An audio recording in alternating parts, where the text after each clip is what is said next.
Hi everyone, how's everything been? Apologies for being a little late there, just had to set everything up. The Young Sheldon story that I actually put on here was literally a last minute thing because I just finished watching it about half an hour ago, the finale, so I thought, should I add it in? I was like, I don't know how many of you guys have seen it. Then I thought, well, Young Sheldon is a huge show. It's been top of the streaming charts for several weeks, I think, at a point. So I thought, all right, I'll cover it. So yeah, we'll talk about all the main stories first, and then right at the end, for those that are interested in it, we'll talk about it. And yes, Young Sheldon is a spin-off of Big Bang Theory, but I would argue Young Sheldon is actually better in many ways. So yeah, it doesn't have the laugh track like Big Bang Theory has, where, you know, the live audience is watching. It doesn't have that. It's more a family show that's played more straight, and I actually really appreciate that about it. Did you... Oh, an animator seeing Young Sheldon. Did you watch the finale that just came out? I will say, it actually was very emotional. I actually got tears out of me, which it doesn't normally happen. But that's what happens when you watch a show for 7 seasons, then the last couple episodes, something big happens, and then the characters are just distraught. It has an impact on you, one that you never would have expected it to have on you.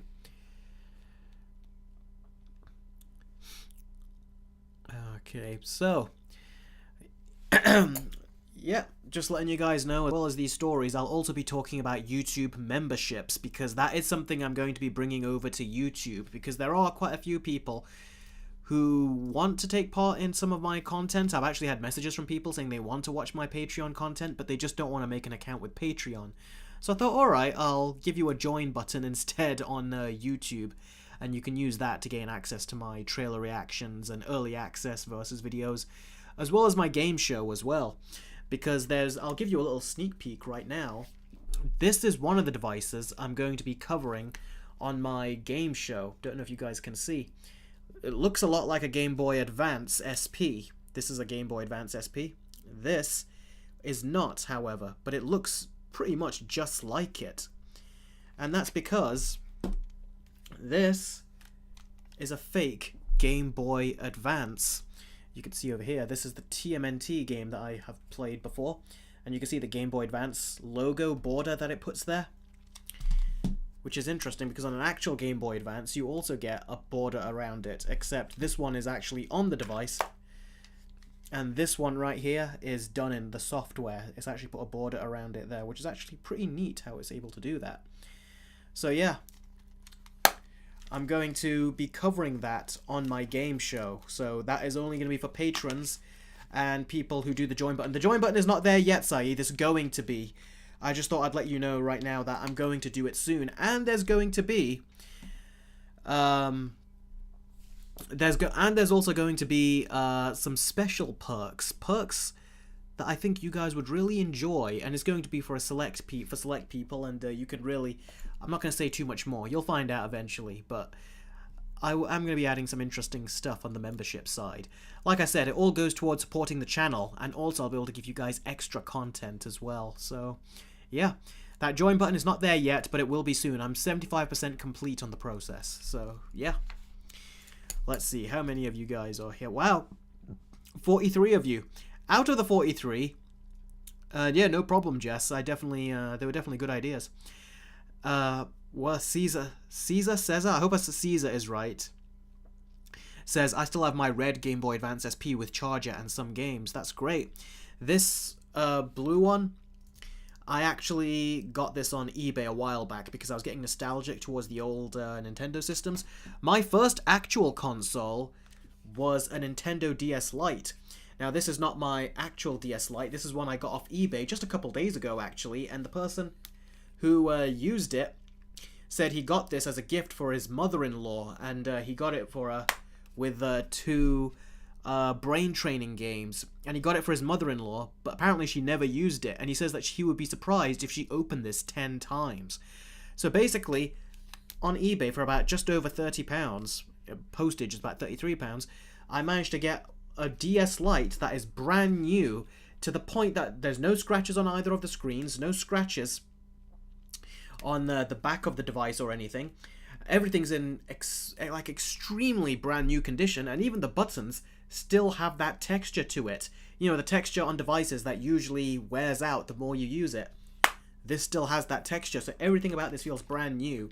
And yeah, it was saved a bomb on it. It was really, really good. So I'll also be talking to you about my history with the Nintendo DS and how this was my first console as a kid back in 2007. So I'll be giving you that on my game show as well. Although there is a bit of an asterisk there. This is not just my first console. I technically had a first one before that, but it didn't really count to me as my first console, and I'll tell you exactly why in that video on the game show. So basically, I've got game show coverage coming up as well, which I'm going to be making. I haven't started recording it yet, but I'm going to. Yes, George Phillips VPN. Anywho.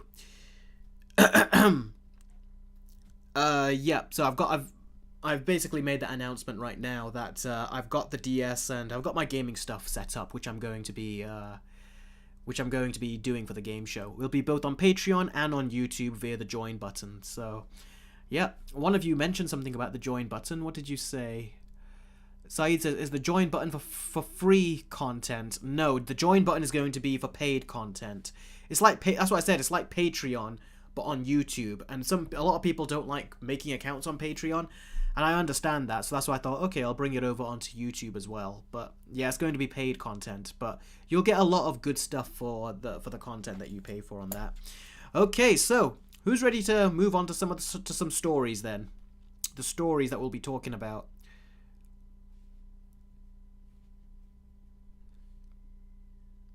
Jess says, hey Eric, I saw the video when you walked around your neighborhood with your Sony Xperia phone. What video was that? What video did you see? Saeed says that DS is nostalgia, brings me back to my childhood. Me too, and we'll be talking about that on the game show. I've got a lot to talk about there. Oh, hi Big Bash. Parker, Fireboy, G-Gamer, Nanimator, Rohan.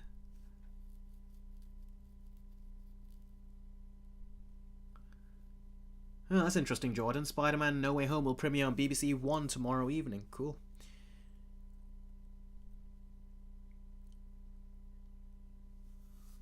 Big Bash says, I need this after being in the emergency room for hours. Oh no, I'm sorry to hear about that.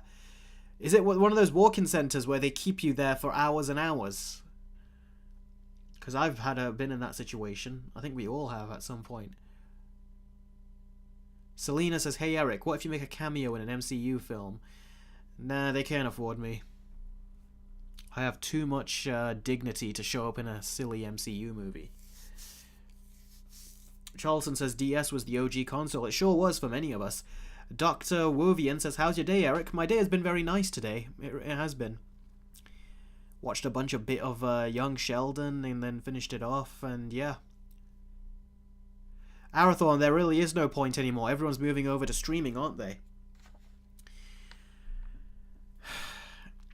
Okay, so everyone, what we're going to do is we're now going to start talking about the stories, and as always, whenever we're talking about the stories, I will not be answering any of your questions on the chat, but if you want to ask me any questions on the chat, then all you have to do is do a super chat or do a Streamlabs chat that I have pinned in the comment section right there.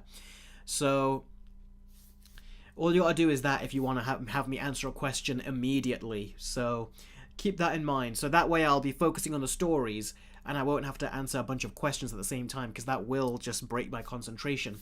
But if there's any people that do want to ask any questions and get them through, the super chats and Streamlabs chats are the way to go. And that way you'll support the channel, and you'll also be able to get your questions in and answered. So with that said, time to move on to the stories that we have here. And the first one's going to be, let me put it in order. The first one's going to be, apparently Peter Parker is going to be in Venom: The Last Dance, which is what they're actually calling the movie. So yeah, you go from, first you have Venom, then you have Venom Let There Be Carnage, and then you have Venom: The Last Dance. What a stupid name that is. So, let's see here. Now, the movie itself is apparently going to be the last Venom movie. And also, this movie apparently is going to have about a 10-year-old Peter Parker in it. And that just immediately makes you think, okay, what are you guys doing? And by you guys, I'm talking about Sony. And that's what everyone always asks about Sony, is what are you guys doing? And yeah, it really is silly, isn't it? I mean, the whole Spider-Man crossing over with Venom thing has been a complete and utter mess from Marvel. It's not from Marvel, from Sony. I mean, who cares if a 10-year-old Peter Parker is in this movie? No one cares. The only Peter Parker people want to see in these Venom movies is the one who is grown up and swings around in red and blue tights. But Sony giving us a 10-year-old Peter Parker just shows how much they have no clue what they're doing and how they seem to be actively going out of their way to ignore their audience. Does that stand out to you? It's like they kept hinting, yep, don't worry, Spider-Man's gonna be, we've got a plan at some point, Spider-Man's gonna cross over, and then in the end they just give us kid Peter Parker. This is Peter Parker from Amazing Spider-Man 1, but just gives you the idea. This is what you get, not Spider-Man fighting Venom.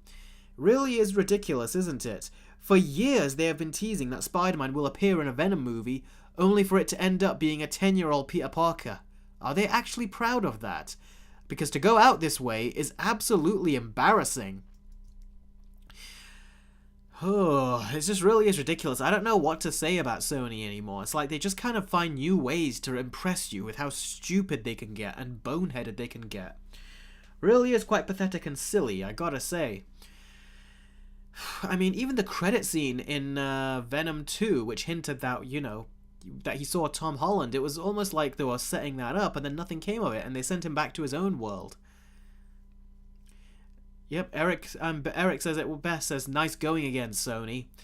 Yeah, it's like they have no clue what they're doing. And don't forget, they put Spider-Man references in the Morbius movie, but then at the end they took them all out before the movie got released in theaters. The same with Madam Web. They kept saying that this is going to be, the Spider-Man that we're going to reference here will be the Garfield one. Then they said it was going to be the Tom Holland one. Then there was rumors that it was going to be, apparently they wanted it to then be Tobey Maguire, but all of it made no sense in the end, so they just took it out, apparently. So yeah, it's like they just don't have a clue what they're doing with this, and I wouldn't be surprised if they did pull this out at the last second, because they were like, yeah, it doesn't make any sense. One of you said, where's the source? Now, that is a very good question. It was Selena. Where'd you get this information? This information has been making the rounds on the internet. However, it could just be that. It could just be a rumor. So we'll have to wait and see. But I gotta say, this does seem to follow Sony's, like, their habits in terms of the stupid stuff they do. This very much does seem to follow in that whole trajectory of stupidness of theirs that they have. So yeah, if this actually did happen, I'd buy it. I'd believe it. So, yeah. What do you guys think of this? You guys think this is ridiculous like I do? George Phillips says Sony needs an actual plan. Parker CS2 says don't sell to Disney. Would be going from the devil to Cthulhu. Yeah, I don't think Disney would do a great job of it either. Sony, Spirit Hero says Sony just continues to dig their own grave, don't they? They sure do. And keep in mind that Venom is supposed to be the franchise that did the best for them. All the others have failed, but the first Venom succeeding in the box office was ultimately why they decided to expand their, you know, supervillain spin-off movies where they all turn into superheroes. And they've just embarrassed themselves with that. Quite frankly, I even think Venom 2 was embarrassing. It was just a lot of noise, and it felt like it was trying to do comedy that wasn't funny. It was just really ridiculous. Yep, Big Bash says this is like a turd in the wind. It sure is. So, yeah, just ridiculous. Nothing but pure ridiculousness from Sony. And yeah, they want to keep releasing more of this stuff so they can make more money, but it's just been losing them money. So I think now that they're ending Venom kind of shows that even they think, yeah, this is not working out as much. And just look at how much they've delayed Kraven the Hunter. It just goes to show that they're not confident with their movies because no one delays these movies as much times as they've been delaying them. So yeah. Yeah, Selena, the DCEU was better than this. Everyone has come to the consensus that it's Sony that are the worst when it comes to this universe. Although I would say the MCU has been getting awfully close with a lot of the crap they've been releasing. So yeah, has anyone got any more questions to say about this before we move on to the next story?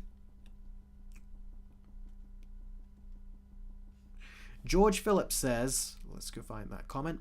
To be honest, I don't really care. I watched 20 minutes of Venom 1 and decided to turn it off and played The Last of Us Part 2 for the 6th time. I've never liked Venom. Yeah. Although I didn't like The Last of Us 2, so that's just my prerogative on that. Rohan says, the reason why Sony delayed The Kraven the Hunter so people in the holidays to watch it over and over again. That could be one reason, but I think in the release date that it had in August, I think it pretty much had that month to itself. So people could have gone to rewatch it then as well, but the fact they've delayed it to Christmas, that's the same month that Sonic 3 comes out. It's the same month as well that, Moana 2 comes out. And there's another movie coming out. What was it? Mufasa is coming out, although I don't think anyone cares about that. There's multiple movies coming out on December, and the fact they're trying to release it then, I think that's not as good an idea.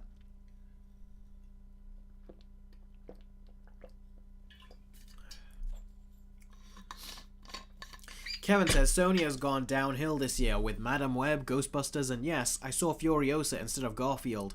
Bad Boys probably might be next, maybe, having to do with the Will Smith slap. Yeah, you never know. We don't know just quite how Will Smith's career is right now, given what he did. But we'll have to wait and see.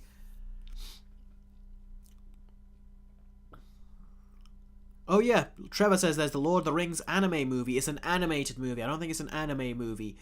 Yeah, that's also, I think, coming out this December, which I'm quite surprised we've not got any trailers of it yet. But yeah, that's another thing coming out. That's exactly right, Spirit Hero. Spirit Hero says, why is Disney obsessed with spin-offs, sequels, and live-action remakes? Because they have no creativity and ideas. Yeah, that's what it is. Big Bash says, Sony is like that student that cheats on everything and still fails. Yep, they very much are. Joey says, do you think Deadpool and Wolverine will save the MCU? No, it won't. It'll be that one movie that everyone will go to see, then people will ignore the rest of the MCU movies. Because you gotta remember, this Guardians 3 and Deadpool and Wolverine look to be the only two good MCU movies that the majority of people like. I know Deadpool and Wolverine's not out yet, but I think it's a pretty safe bet that we're in good hands with that one. And the reason why is because those are films that people actually want to see. Whereas Marvel will keep making all this crap that no one wants to see, and they're trying to force characters on us that we don't care about. Whereas Ryan Reynolds, Hugh Jackman, they know what the audience wants. And not to mention, those are characters that the MCU had nothing to do with the creation of. So basically, Marvel are failing with their characters. They need help from 20th Century Fox's characters in order to deliver a successful movie. So that tells you everything you need to know about them in that regard.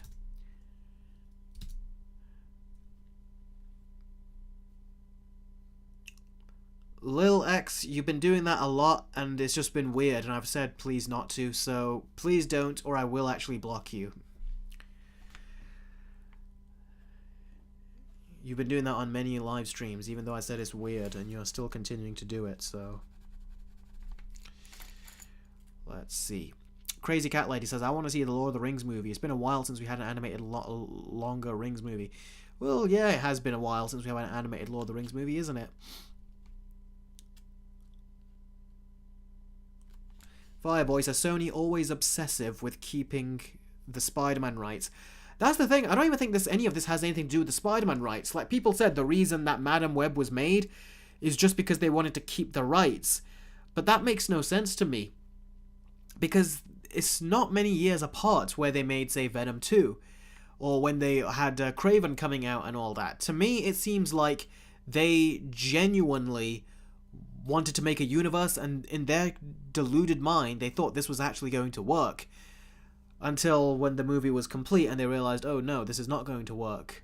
And then they keep being weird by pushing the release dates countless times. And then they also just start taking Spider-Man references out. They're just so bloody weird. So yeah.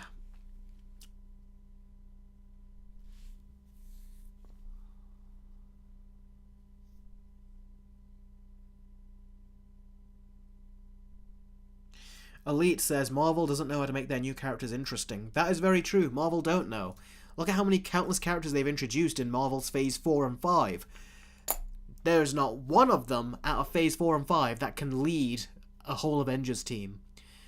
Why do you think they're really trying to push to make Deadpool and Wolverine lead the new Avengers movie that's coming out? There's actually Daniel RPK, who is one of the most reliable scoopers inside of Hollywood, said that Kevin Feige actually, because of Deadpool and Wolverine, the movie was doing very well in test screenings, and because they liked the movie, Kevin Feige basically went to Hugh Jackman and Ryan Reynolds and wanted them to lead the new Avengers movie.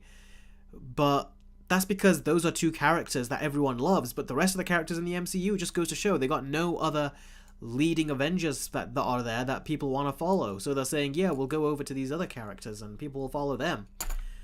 So yeah. Yep, She-Hulk as well. There's a rumor that She-Hulk was in Deadpool and Wolverine, but Ryan Reynolds had her cut out. Because Feige wanted She-Hulk in there, as well as another character, I can't remember which one, and Ryan Reynolds cut the scenes out, which is good.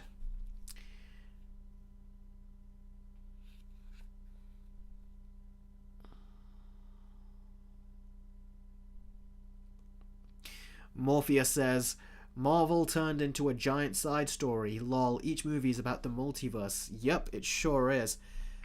But multiverse also feels like it's an excuse just to say, yeah, we did this, and also if you don't like it, don't worry, it's a multiverse movie. It feels like they're playing it safe.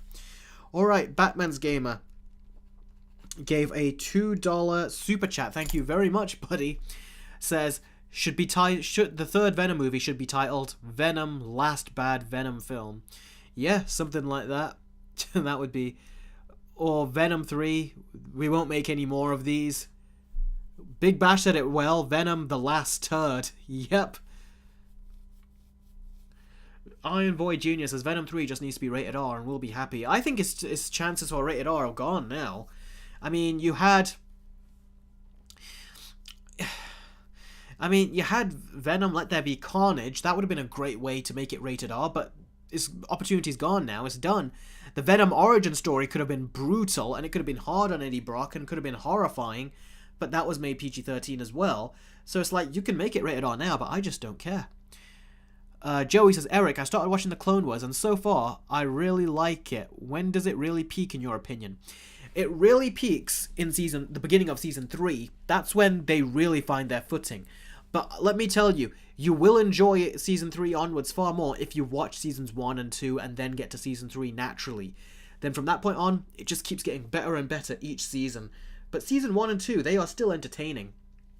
That's right, Action Studio said it. Captain Marvel and She-Hulk were cut out of Deadpool 3, which is good. Jess says, Eric, if you go to the theatres with a lot of people and then get bothered... If you go to the theatres with a lot of people, then get bothered with the noise. Are you saying, do I get bothered by the noise? Yes, I do, but anyone would get bothered by people making noise in the cinema. You know, no one likes that kind of thing. And I don't like it either.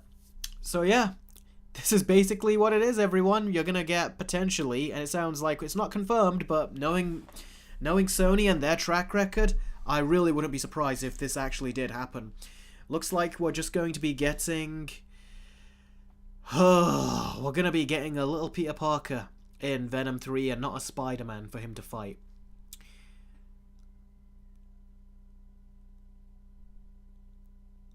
Parker CS, Dave Filoni did not betray George Lucas. He was told to go there to give a meeting or a speech, and if he said no, Kathleen Kennedy would have fired him. He wouldn't have been there monitoring Star Wars, and we wouldn't have got the Clone Wars finale, the final season.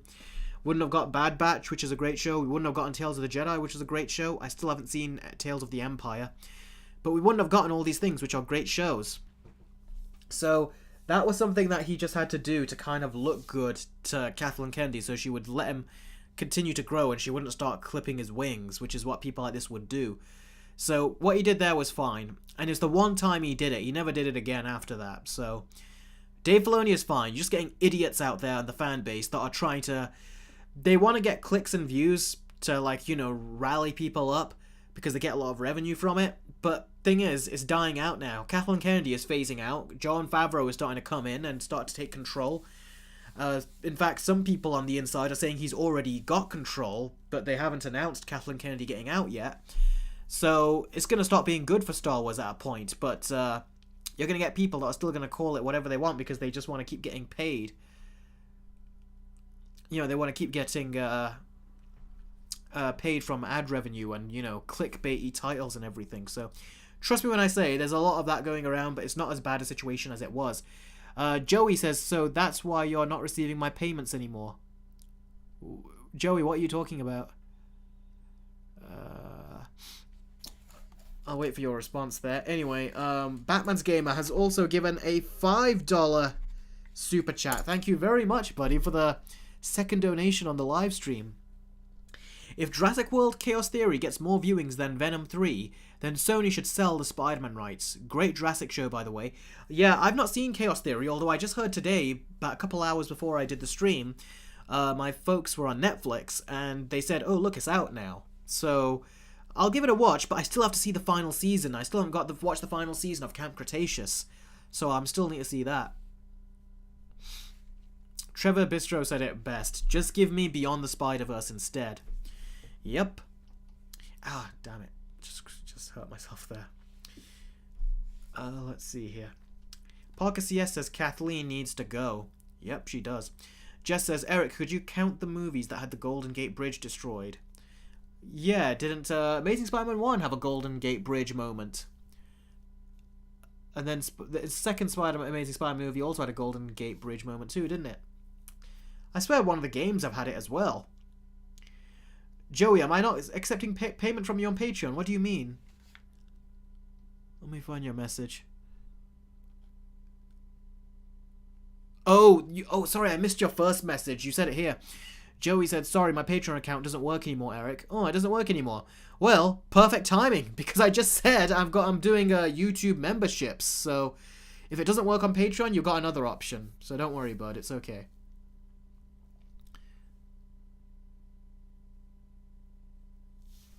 No, Action Studio. She's not leaving yet. Her contract expires apparently near the end of this year. So she's still on there until her contract expires. Sim does art and reviews. I actually like Camp Cretaceous. I thought it had a very rocky start, but as it went on, it actually got pretty good, especially how it tied into the actual Jurassic World movies.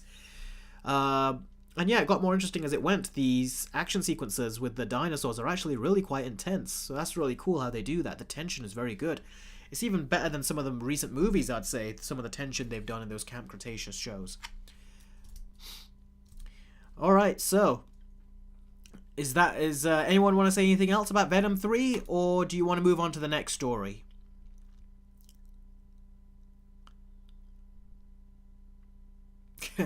Jacob says Godzilla had the Golden Gate Bridge too. Yeah, he did, didn't he? Remember in Harry Potter and the Half-Blood Prince, the opening sequence where the Golden Gate Bridge, was that the Golden Gate Bridge or was that the London Bridge? Might have been a bridge in London actually, because they went to Diagon Alley, which is supposed to be in London, isn't it? Let's see, one of you says, Joey says, I saw Kingdom of the Planet of the Apes and I thought it was surprisingly good. Yeah, that's good. I'm glad you enjoyed it. Thoughts? Oh, Adam Grunther says, thoughts on Lanterns getting showrunners, and he gave a $2 super chat. Thank you very much, Adam, for that. Well, that is an extra story that I was considering talking about on this particular live stream, but I thought it would be very brief what I would have to say about it, so I didn't put it on. But I guess I'll talk about it now, seeing as you've asked. Basically, there's a couple showrunners that have been brought on for the Green Lantern show. And I think we already heard these writers. I don't think these showrunners are new. I think this is still old news. There was one person that was supposed to be a writer from Watchmen and another from Doom Patrol, wasn't it? Unless these are different. But the names, they seem similar to me. The one guy that they've got, whose name I can't remember, Damon Lindelof, I heard he's a very bad person in real life. There's certain people in Hollywood, like people I follow on their Patreons or people I just follow, and they talk about people in the industry, and they've said that Damon Lindelof, I'm pretty certain it was Damon Lindelof, he's not a nice person. if Damon Lindelof is bold, then I'm pretty certain he's the one. They say he's actually a very self-obsessed kind of person, from what I can gather, from the information I got from them. Take that with a grain of salt, because I don't know the guy, and the information's not out there. But the vibes they get from him is that he's not very humble or kind. So that's what I hear. In terms of what he's done, he's got a decent-looking filmography, but as always, we don't know if that's really his involvement or if there's involvements of others and they're taking credit for it. But I've heard weird things about this Damon Lindelof, but we'll see what happens. If James Gunn is monitoring it, I have faith in it. But yeah, I am looking very forward to that Green Lantern show. I hope they don't do no weird politics stuff. Just, you've got two great characters in there with Hal Jordan and Jon Stewart. Treat them both with respect and do a great job of it. Adam Grunther says, I don't know how he is as a person, but Damon Lindelof is a genius showrunner. Watchmen was genuinely incredible. That was Waller. Oh, that was Waller, Adam. Okay, maybe that was what I was thinking of. Yeah. But yeah, yeah, here's hoping. I really hope they do a great job, because this is one of the shows I'm looking the most forward to. I hope this, for me, does not turn out to be another Falcon and Winter Soldier. You know, where it was the show that I was looking forward to the most, and then when I got to see it, I was so disappointed by it. I really hope it's not that. Because, you know, this is, almost in many ways, this almost feels like it could fall into the same trappings as the Falcon and Winter Soldier show. In the fact that you've got essentially a white cop and a black cop doing a buddy cop type of thing. One more serious, the other one more jokey. I feel like it could actually have share the same problems in terms of character development, but I hope it doesn't. I'm really hoping they do a great job with this.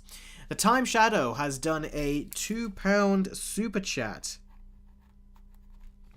Thank you very much for that, buddy. Let's see, what have you asked? Stranger Things question. Stancy or Jancy? I think S? Oh, Stancy, you mean. Oh.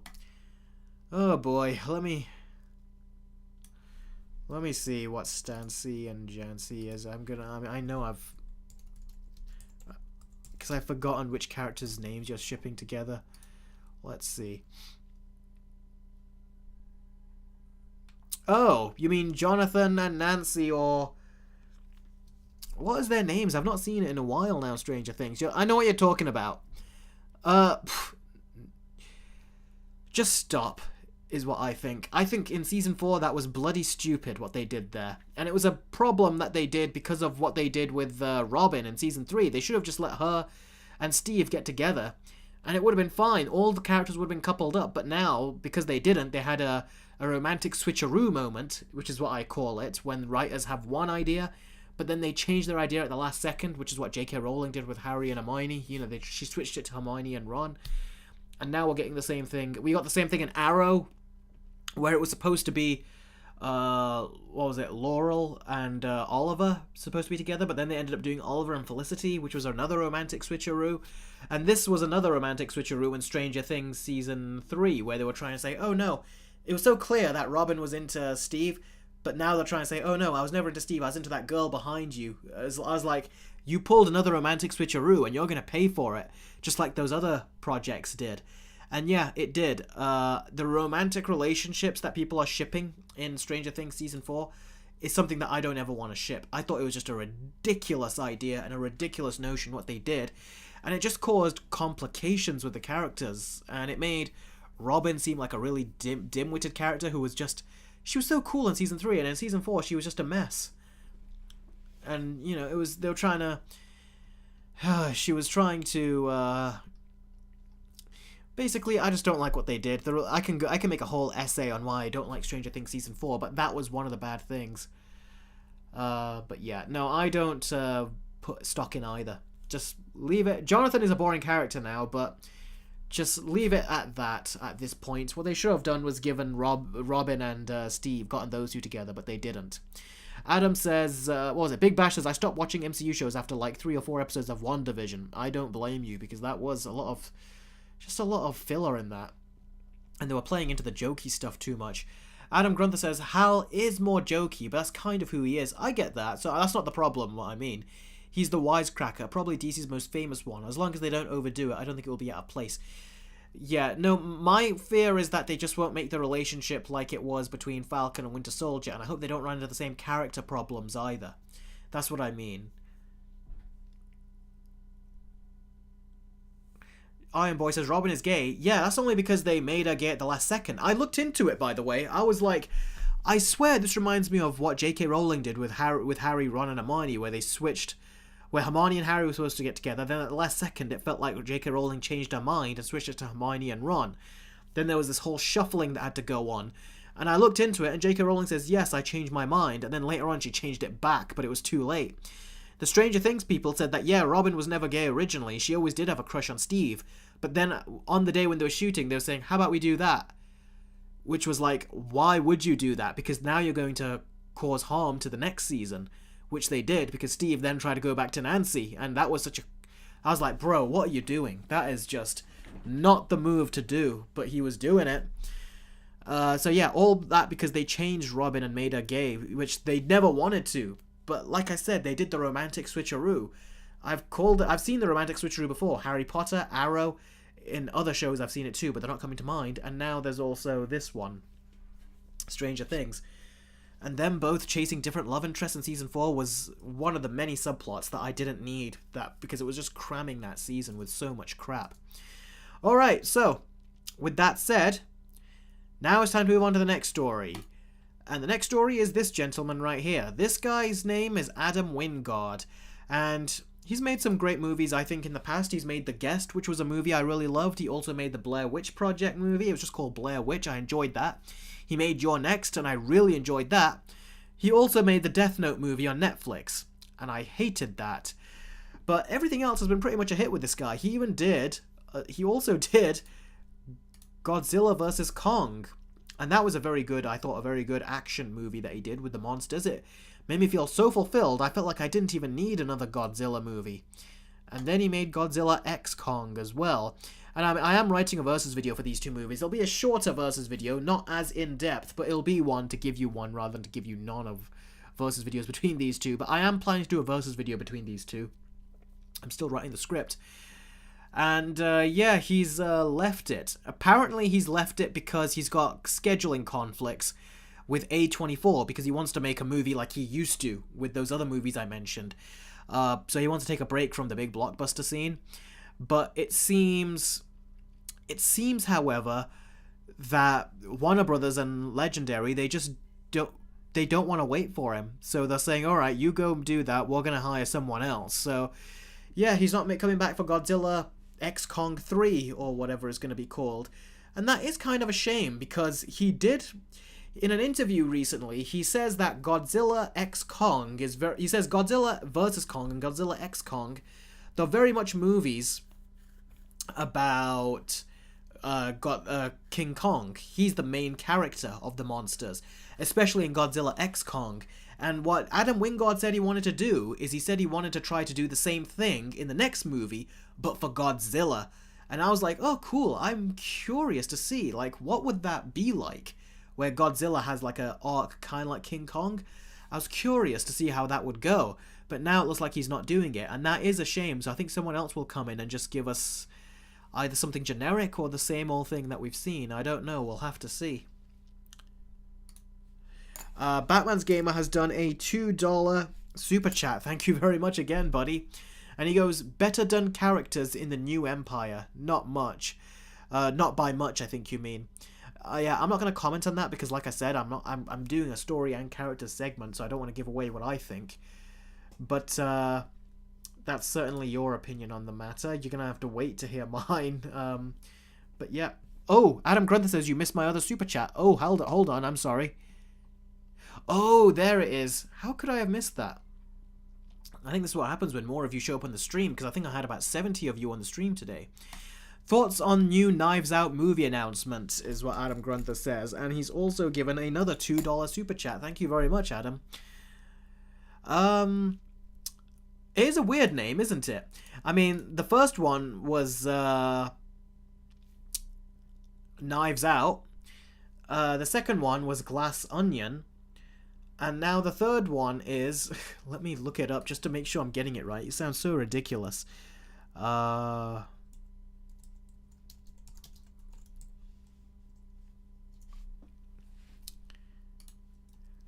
Yeah, so we go from Knives Out to Glass Onion to Wake Up Dead Man to Wake Up Dead Man. Is that how you say it? Okay, it sounds almost like a request. Come on, wake up, dead man. It kind of sounds like a request. Oh, there you go. Adam Grunther has commented it for me there. Thank you, but I've already looked it up. I wanted to make sure because it just sounds... To me, it reminded me of two names. It reminded me of Dead Man's Chest from Pirates of the Caribbean and also Dead Man Tell No Tales. When I looked at it, it kind of reminded me of those. So... yeah, I'm sure the movie will be fun. I enjoyed his last two movies of those. Ryan Johnson, his Knives Out movies. This third one, I'm sure he'll do a good job as well. It's just the name is so bloody weird. That's interesting, Adam. Adam Grunther says, my best guess is that it's gonna go the horror route like A Haunting in Venice did with the Poirot series. That would be interesting to go a horror route. And I wasn't too fond of A Haunting in Venice. There was good stuff in it. But I figured out the mystery because one character does something that I saw so clearly and I was like, it's that person. They just try to hide a bit of evidence in that scene. I saw that and I figured it out. And yeah, anytime you try to tackle ghosts in these mysteries where you're trying to be logical and the character's trying to be logical, but then right at the end they say, oh no, there is some supernatural goings on here. That's always weird to me. It's like I never quite know what to think of those.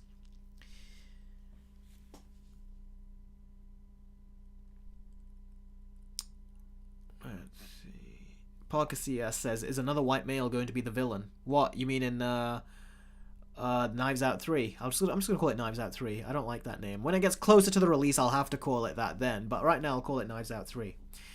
Yeah, I don't care if it's going to be a white guy as the villain, you know. Because there's so many of... That's the thing about the Knives Out movies, is that all the characters are kind of... All the suspects are kind of horrible people. So it could be any one of them. Adam Grunther has done another $2 super chat. Thanks very much for that. Adam says, which ape did you like more, Star King or Proximus? Proximus without a doubt. Proximus was a much better villain. Star King was good as well, but there's not really a motivation in him. You basically just see that he's kind of like saying, I'm on top of the food chain, you guys are all below me. I'm the king, you're not. Whereas Proximus, he's got that mentality, but he's also got this very devious mentality too, when to him knowledge is power. You know, so it's like that. There's something more sophisticated about Proximus, whereas Scar King is just an animal with some rules and also some, you know, ways of like putting people below him as he's the top dog basically. So I enjoyed Scar King, but I do prefer Proximus. I like how more sophisticated he is. But my problem with Proximus is that there wasn't enough of him in the movie. I really felt like they just, you know, scratched the surface of him, used him a bit, and then he kind of just disappeared. You know, I feel like they needed to use him more, especially that climax battle. That was over as soon as it started.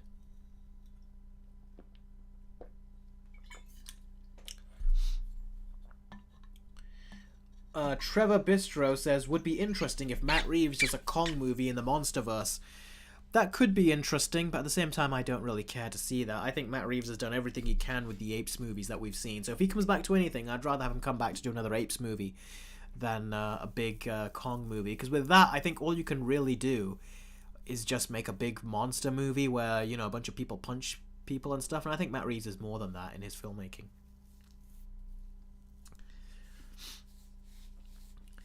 Trevor Bistro says, but Woody Harrelson as the Colonel is still a better villain than Proximus Caesar. Yes, I agree. By far. Because I felt like I got everything I needed out of him, although I do wish Woody Harrelson's character could have been more vicious. But I did get everything I needed out of him, whereas Proximus felt like he was lacking something in my opinion. So yeah, Adam Wingard is not going to be coming back to make Godzilla x Kong 3, so that is disappointing. But I don't know, it's not a huge deal, I will have to say. Because I feel like he's done...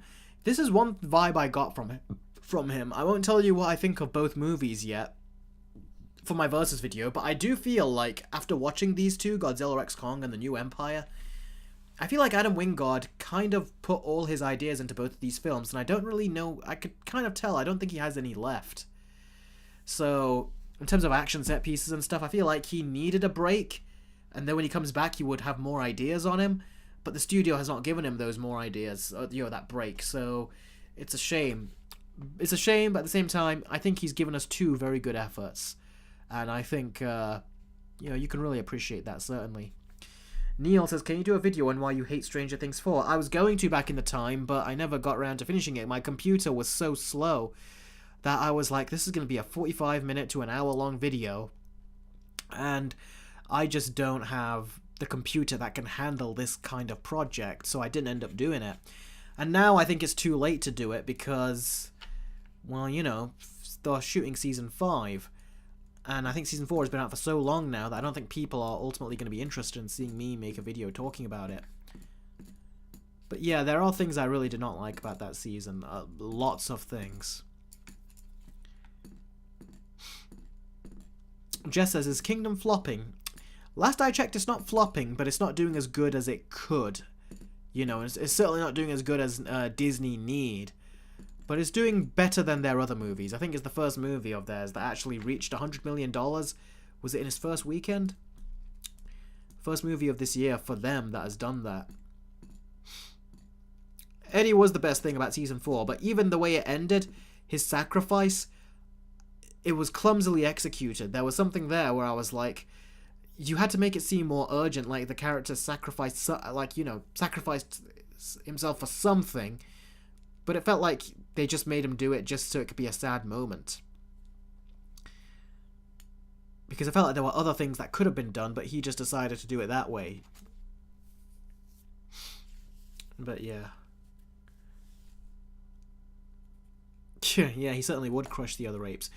Velka says, which is your favorite villain of the Planet of the Apes movies? Mine is Cobra. Yeah, Cobra is my favorite villain as well.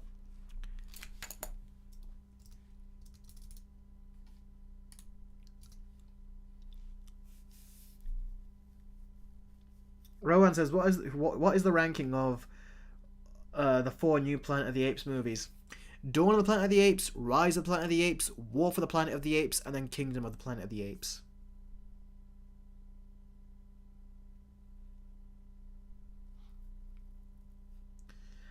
Theron says they should have killed Steve off instead of Eddie.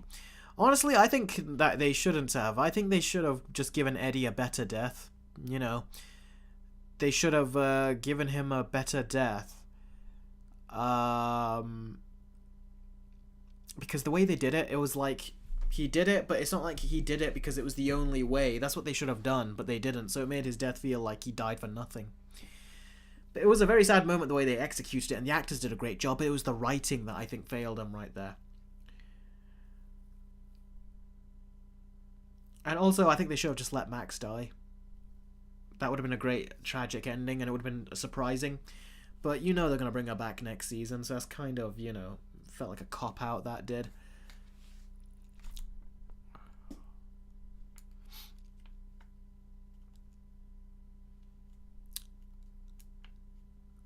That's good, Jacob Jean. I'm glad your dad enjoyed Kingdom of the Planet of the Apes. Alright then, time to move on to our next story.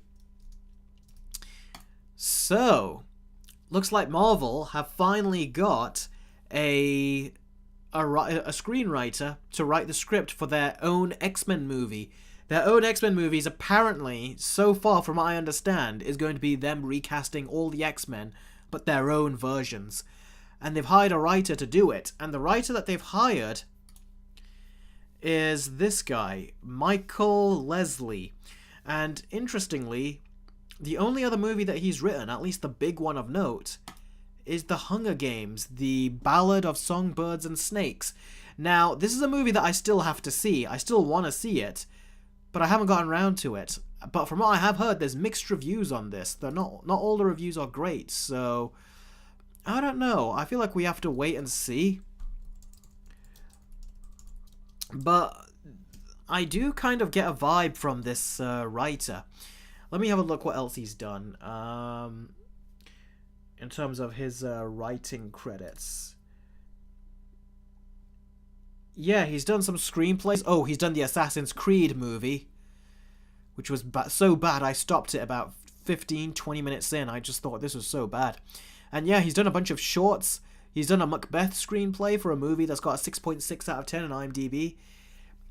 He's done 4 episodes of a Little Drummer Girl show, and then he's written the screenplay for The Hunger Games, The Ballad of Songbirds and Snakes, which has got a 6.7 out of 10 on IMDb. It's not a great rating. It's not even a great history that he's got in terms of screenwriting, and yet Marvel are giving him the ability to write the script for the new X-Men movie. I think that's a bad choice, actually, the more I think about it. It feels like Marvel are just doing what they usually always do. They're going for a very specific type of writer, one that doesn't have too many concrete ideas, because they know that way they can go in and tell him to change his ideas and, do this, do that. So this to me just feels like it's going to be just another MCU project. They've hired a writer that I think will just be more of the same of the kind of people that they've hired in the past. Big Bash says, I remember that Assassin's Creed movie, worst movie I ever seen. Yeah, for me, certainly it's right up there, because it made me stop watching after 15-20 minutes. So yeah, what does everyone think of this writer? He's only really got The Hunger Games to his name and Assassin's Creed. And like I said, I've heard mixed reviews for the new Hunger Games movie, so it's bizarre that they would hire him to write the script.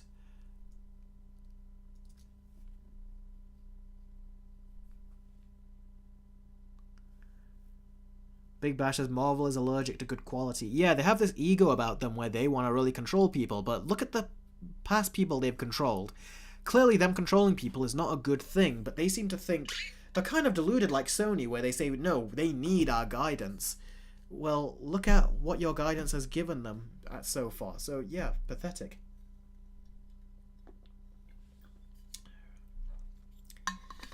Big Bash says, hard pass, Disney and Marvel can piss off. Yep, I agree. Ranger Goat, wow, another one, says, I stopped watching the Assassin's Creed movie like 7 minutes in. Yeah. Theron says, can't be worse than Jeff Loveness, though guy... Can't be worse than Jeff Loveness, though, guy that wrote Quantumania. Who knows, it bloody well could. I just don't trust Marvel's ability to hire these writers. Clearly they don't want to hire writers that have good ideas of their own. I mean, just look at what Matt Reeves, he was asked when he did Batman. He was asked in interviews, would you ever go to the MCU? And Matt Reeves said, Disney, they'll not like me over there, is what he ultimately said. They won't like me over there, because he works in a certain way, and he makes certain choices that Disney will not like it. So, and when you look at just the opening alone of the Batman, that's very true. They won't like it. What he would do. They wouldn't even allow that horror opening sequence where the Riddler went into that guy's house and used the binoculars and all that, and an amputated thumb and all that stuff. They wouldn't even allow any of that. And that was all in like the first 10 minutes of the movie. So, yeah, Marvel would not allow that. Matt Reeves is right. And writers like these seem like the writers that are easy to control. So that's what it seems like they did. They hired a guy that's easy to control.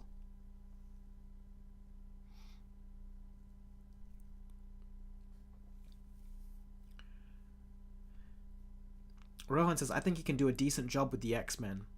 Have you seen the Hunger Games Ballad of Songbird and Snakes? Because remember, he also did Assassin's Creed. That was also a horribly written movie.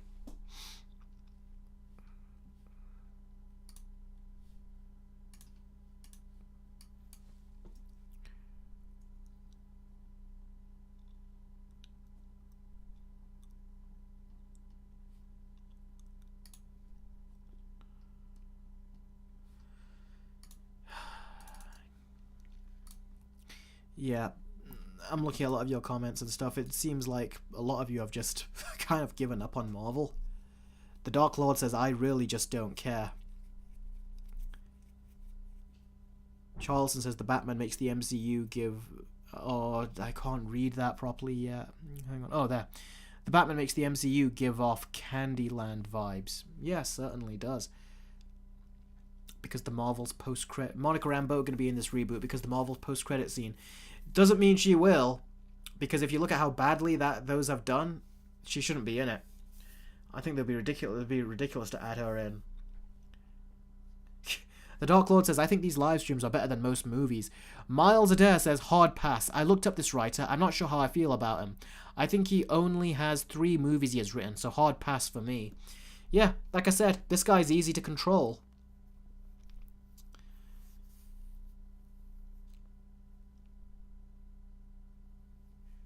very easy to control. That's why they're getting him. It better not happen, says Parker. Well, it's already happened. They've hired him, and he's not a good writer, but they got him anyway.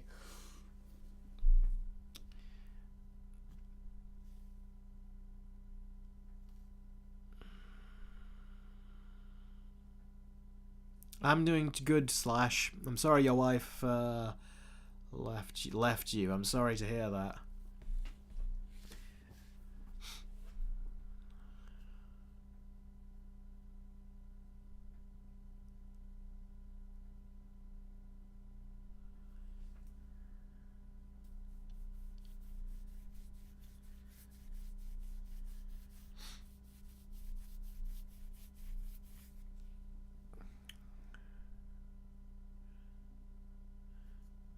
Song and Snake good, but the book was better, says Crazy Cat Lady. Jess says, Eric, is it hot in your place? It is a bit. Not the hottest it's been, but it is a bit.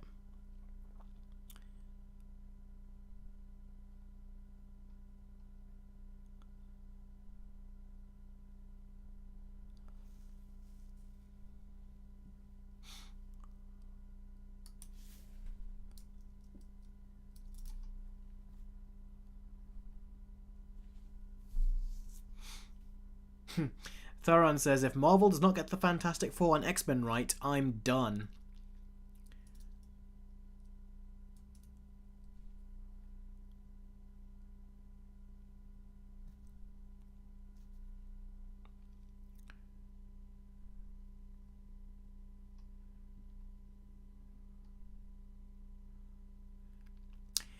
Yes, Josh is not funny. I do like Insomniac Spider-Man 2, but there are a lot of concerns that were raised from it when I was playing it. So there are things that I've got about it that I'm concerned about, and I'll talk to you guys about that in the video.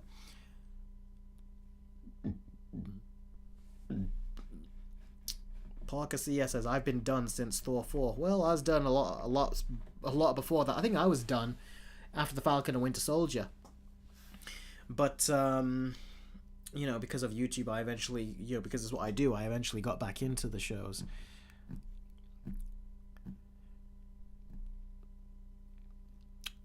Parker says, Insomniac Spider-Man 2, I hear, was terrible. There were terrible aspects about it, for sure. Definitely.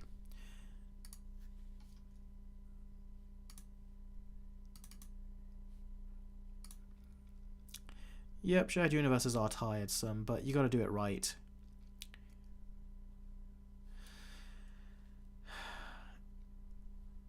I can't remember, Matthew. I need to see them again. It's been a long time. But I'll say the first movie was the worst. The second one was the best.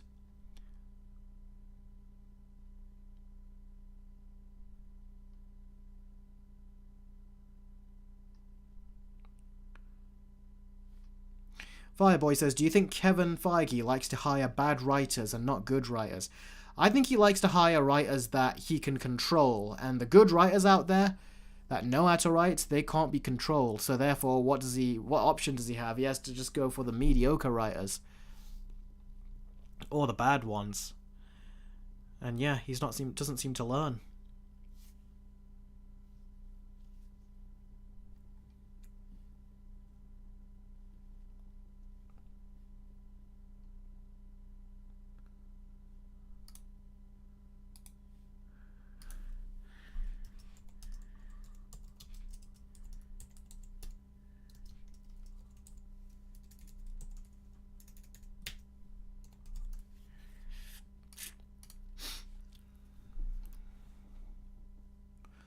The G Gamer says Catching Fire was the best one. Yeah, that's the second Hunger Games movie.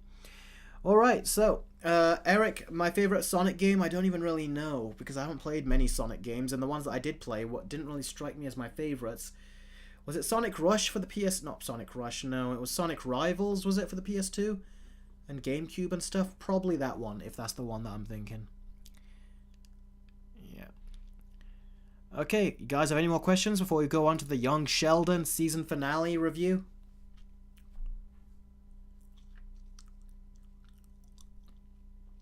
Rohan, I thought it was overplayed. Clark and Lana's relationship in Smallville went on for way too long. Even the creators of the show said that, admittedly, they agree with that. And they think they should have ended it sooner, the relationship between those two, because it just went on for too long. And they said that they thought Lana was too rude to Clark. It didn't reflect well on her, which it didn't.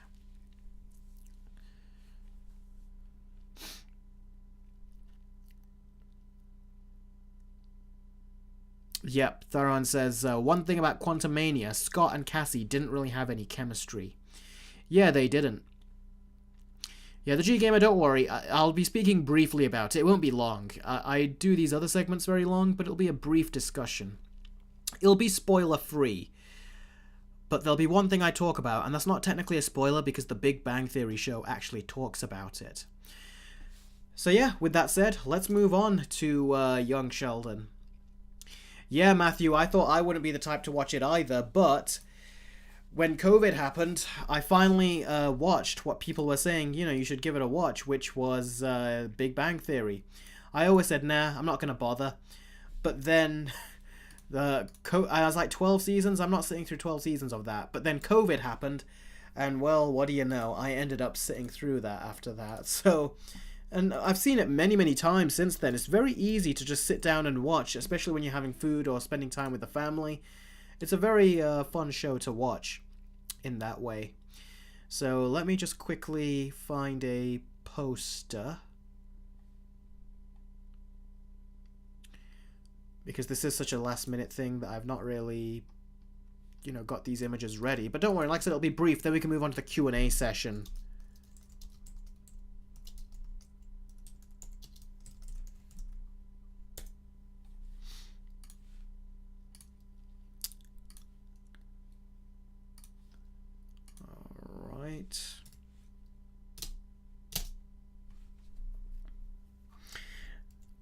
I might end up changing your mind, maybe. I'm going to tell you guys a perspective of someone who hasn't seen the show, why they probably should. So let's quickly just bring this down right here. Okay, so now Big Bang Theory is a sitcom. It released about 2 years after Friends ended by Warner Brothers of all people. So Warner Brothers, they owned Friends and now they own Big Bang Theory as well. They made both of those, both huge shows that took off. And you can see the character that's got the Flash shirt right here.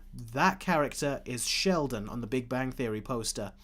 And this show right here is called Young Sheldon. It focuses on his younger years. And in the original show of the Big Bang Theory, it constantly gave references to what happened to Sheldon's childhood and his past. And that's what this Young Sheldon show does, is it actually shows you those events and talks about them and shows you his father, what his mother was like when she was younger. And the mother, I thought, was so good in terms of casting. I was like, man, it looks like they really did hire a younger version of the older lady that played Sheldon's mother in the Big Bang Theory show. Then you find out the mother here, that's the second person to the left on the Young Sheldon poster, turns out she's actually the daughter of the woman that plays, of the elderly woman that plays Sheldon's mother in the Big Bang Theory. So that was actually rather interesting that they did that, and she does a great job. So, that's what Young Sheldon basically is, and I'll tell you, what I do really like about this show is that it does stuff that TV shows just don't do in this day and age. For example, The Father. This show takes place in the 90s, of course, because Sheldon was younger, and it actually does a lot of things that TV shows nowadays would not do, because shows nowadays are more PC, they're more politically correct. They will not want to show what life was truly like back then.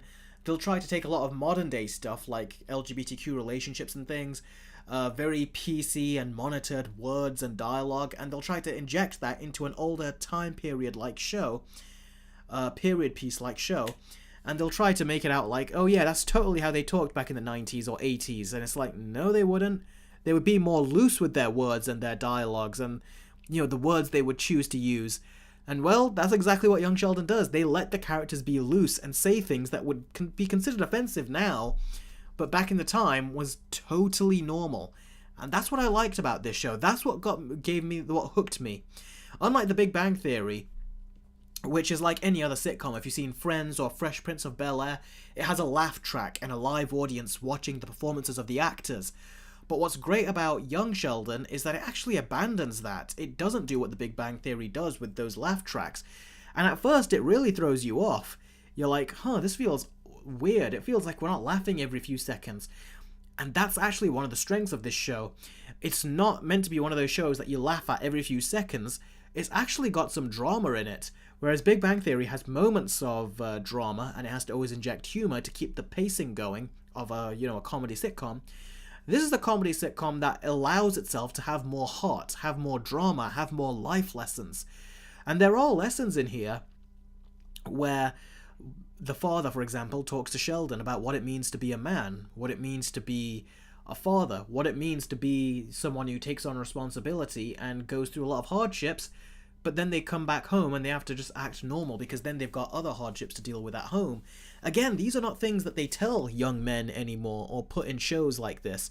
So that's one of the things that I admired about it. I was like, there's some good lessons here. The one that really got to me was there was an episode where Sheldon dismantles the fridge in the house because he hears this ringing sound that only he can hear but the others can't, and he dismantles the fridge. He finds what's making the noise, but the problem is he's dismantled the fridge. Now the family don't have a fridge, and the father says, do you know how much time I have to bust my butt trying to make money for this family?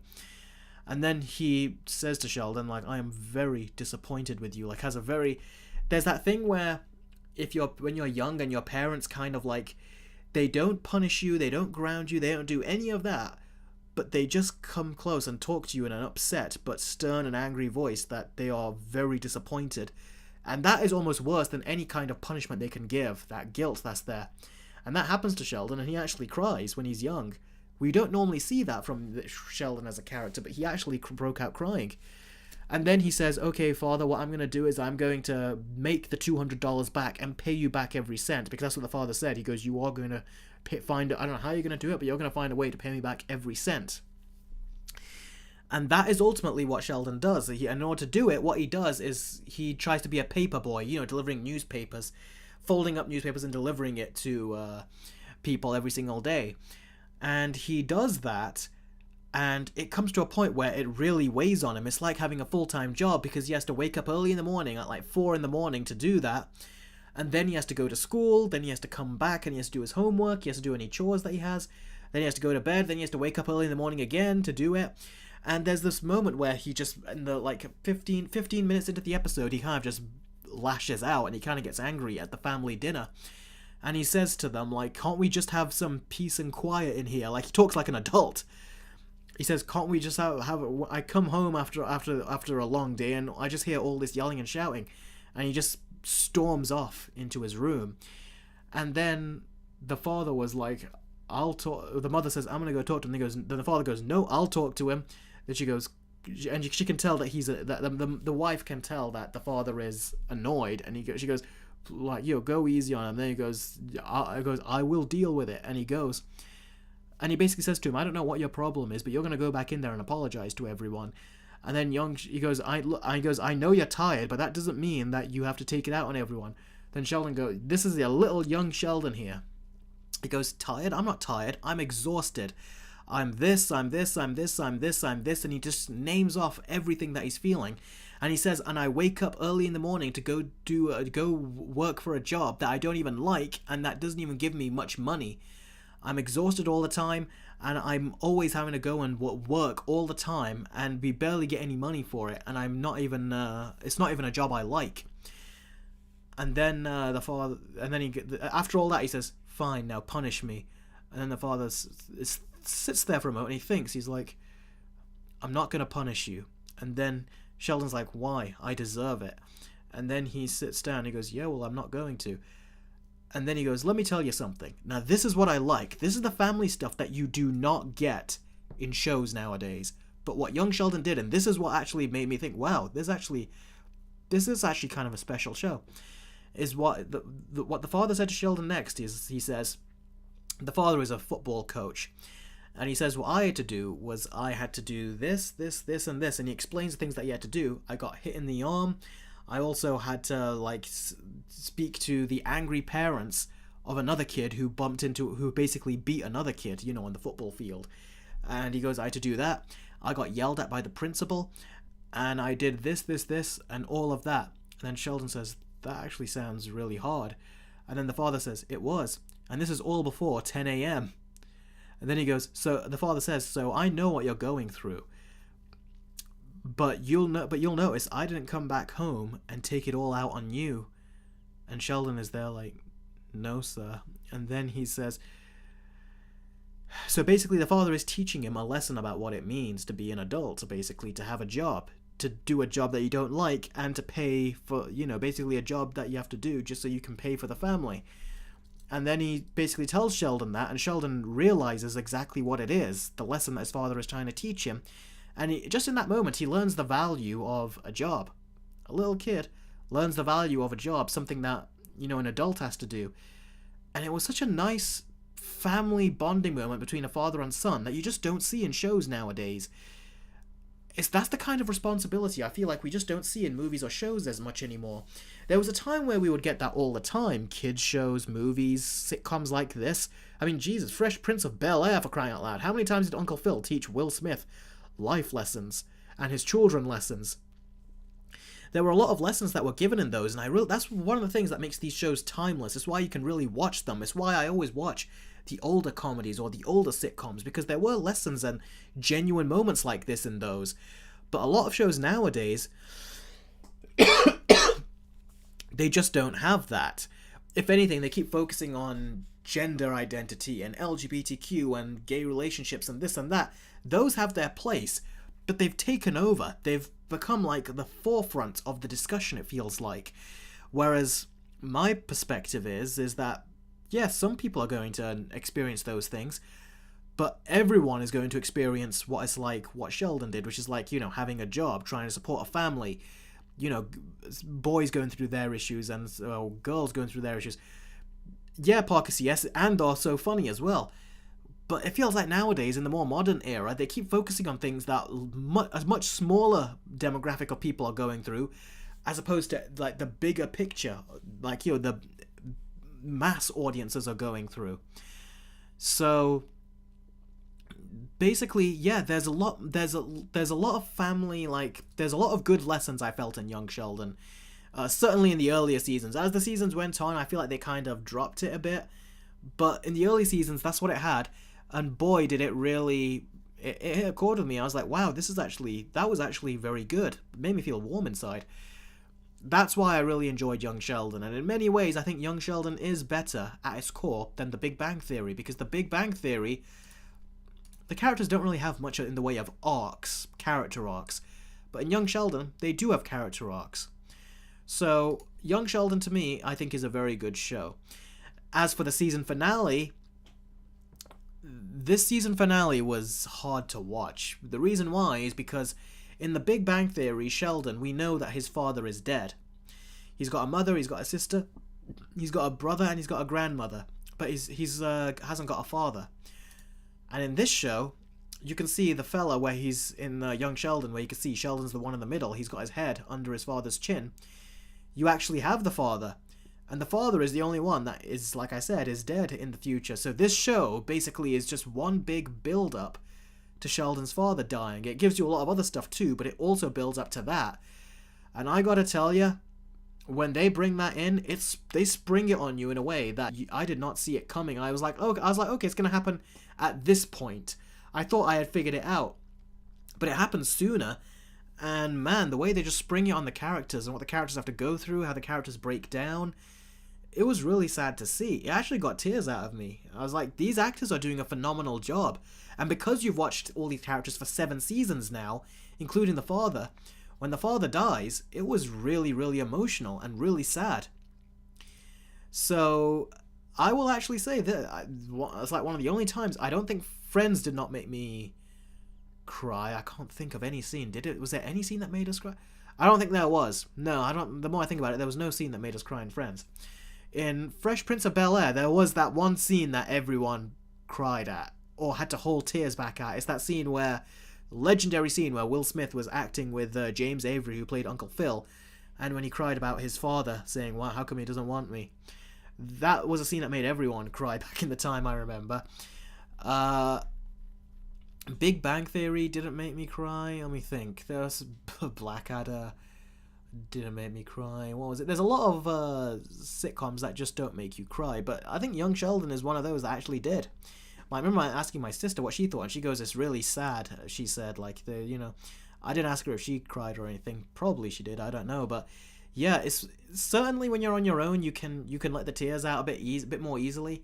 But when you're watching it with a family members, which I didn't, but if you normally do, you try your harder to hold it in.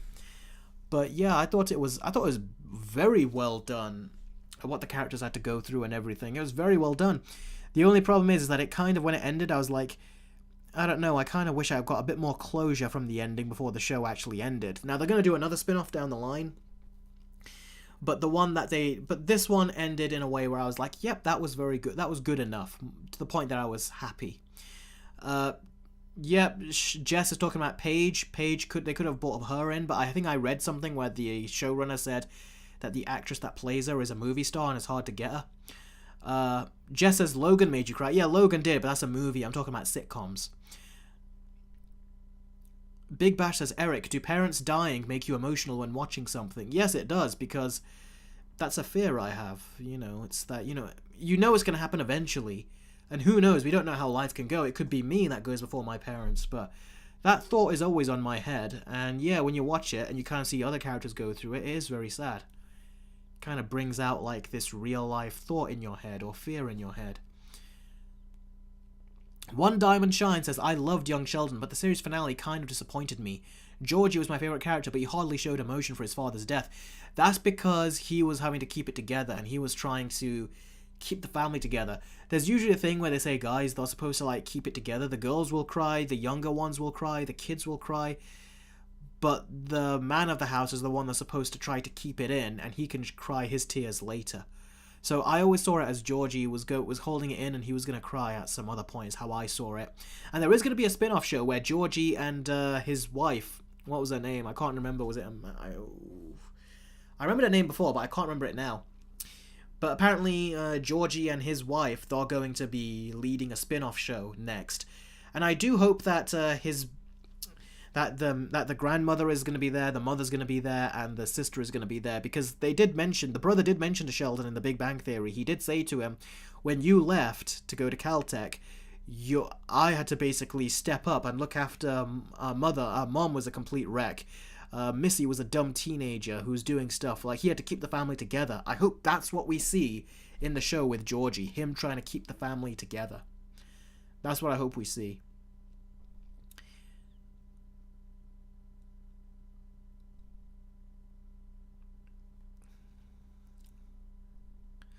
Yeah, One Diamond Shine. Mary scene at the funeral was amazing when she breaks down. I thought she was going to give like a proper speech, but she did for the first few seconds, but then she kind of broke down, and it was very real the way it was done.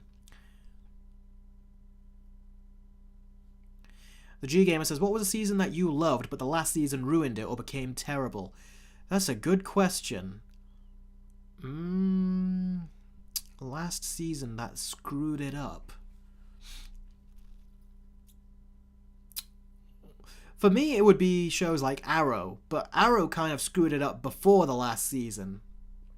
That's one that I would use. Yeah, Mandy's the name, yeah. Her and Georgie apparently are going to have a show, a spin-off show, and I hope they bring the sister, the mother, and the grandmother in, I hope, as well, because they did talk about that in The Big Bang Theory. I've not watched Game of Thrones, but I know that is a popular go-to choice right there. But yeah, so that's basically what I thought of Young Sheldon. I thought it was a very good season finale. Could have been a bit better. It brought a couple of the characters in from The Big Bang Theory, showing them in the future when they're older. And that was cool, but the best stuff to me wasn't seeing them back, it was just watching the young cast. Because I thought this was what it was all building up to, and it was it was kind of like a big payoff to something you knew was going to come, so I'm glad I saw it. And now we're going to move on to the Q&A session. So, any questions you guys have, let me know. And then we can start answering some Q&As. The Time Shadow says, Coach Williams not being able to bring himself to talk felt like a bad MCU joke to me. I wasn't laughing in that bit. I just wish that part was serious. Yeah, it did feel like the show had to keep some comedy because they didn't want to be a complete downer in the last episode. So doing it through him was a smart way of doing it. But I thought his crying was still good because the character of George was his best friend. You know, they were the ones that would talk a lot. So I thought there were still sad moments in there. So when he was crying, I still found it sad. But yeah, the acting from the rest of the cast was amazing. Seriously, the family, they did such a good job. The Logman says, have you seen Civil War from this year? No, I haven't, but it's out and available, and I want to watch it at some point when I got some time. Fireboy, so I'm going to go, Eric. Good night. Good night to you too, buddy. What will Sony do after Venom 3? Says Aurangzeb Khan. I don't know. I think they're going to try to move more into the Spider-Verse movies and stuff, so we'll see what they do there, because I think they're noticing this universe is not working, and it's just embarrassing them. Morbius, and now Madam Web, and most likely Kraven the Hunter as well.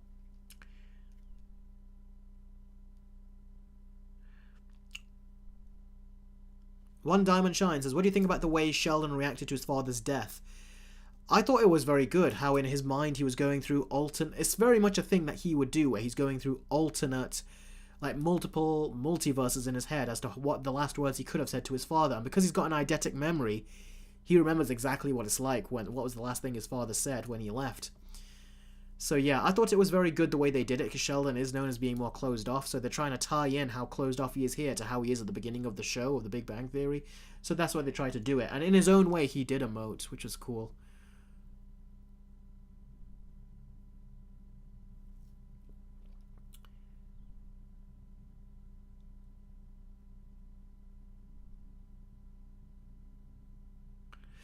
Eric, yes, I agree. I don't want Sony to touch the Spider-Verse films either, but hopefully they'll realise that the people in charge of it have done a great job and they'll leave them to it.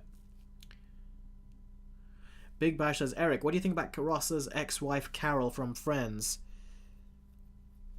I got really, really annoyed with what they were doing with that, especially with the whole thing of Carol and what was her partner's name? The one, you know, her lesbian friend. What was the name? Carol and Susan, that was it. Yeah, I got really annoyed when Ross was the one and Carol were the one that basically gave birth to, are the ones that are responsible behind Ben, and yet Susan somehow came in there and was saying that, yeah, we're going to name Ben after my second name. I thought that was bloody stupid, and it was just pathetic. That always got really irritating and annoying when they did stuff like that, but they resolved it later. What was the question? I mean, they had good moments. The characters were all funny when they came on, so that was what Friends basically was, wasn't it? Rachel was the crazy one, though. Full-on crazy. She was totally a Karen, and I guess we should have known. The signs were there. It's in her name, Rachel Karen Green, so... Yeah, she was such a Karen, but the signs were there, totally. I haven't seen Sonic X. I didn't even know that was a thing, Kevin. Eric, have you watched Blue Eye Samurai? I haven't, but I have wanted to, but I don't know if I will have the time to, because I completely forgot about it until you just mentioned it. One Diamond Shine says, who's your favourite character from Friends? Mine is Chandler. My favourite character from Friends is... It used to be Joey, but I think then it became Mike, because when Mike was on, he was like the straight guy reacting to everyone. And yeah, it was played by Paul Rudd. That was when I first saw him, and then when he became Ant-Man, I was like, oh, the guy from Friends is becoming a superhero. That's weird.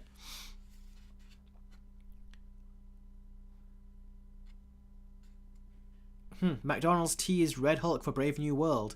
The rumours were that Red Hulk was going to be in it and Ross was going to play it, so that's not a huge surprise, I would say.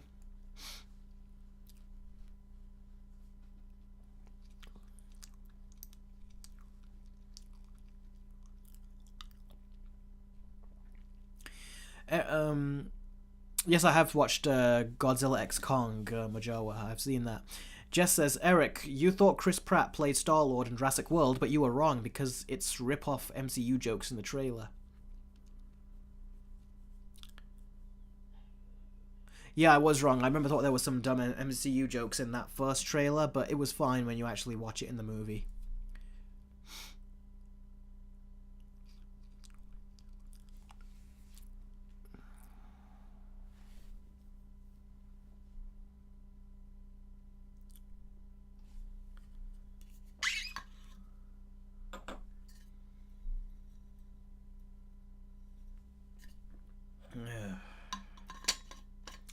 11 o'clock in the evening here, by the way. 11 o'clock p.m. Kevin says, do you like Hulk 2003 or 2008? I would say 2008. Majawa, come on, you know I can't give you that answer. What are you going to rate Godzilla x Kong? What's the point of making a versus video if I'm just going to tell you my rating? That's what the video is usually all building to, isn't it? My rating.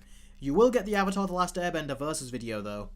That will come out very soon, but it's on Patreon right now if you want early access. Jake, it's great to see you, buddy, in the live stream. Can't believe they're making another Jurassic World movie. This is becoming the next F&F, isn't it? Oh, Fast and Furious. Yeah, it probably. They're gonna have a new cast. Apparently, Scarlett Johansson is the one they want to lead it.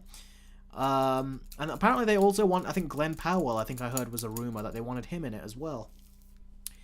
One Diamond Shine says, "Have you ever seen the 2012 TMNT series? And if so, what do you think of it? Personally, it is my favorite version of the Ninja Turtles.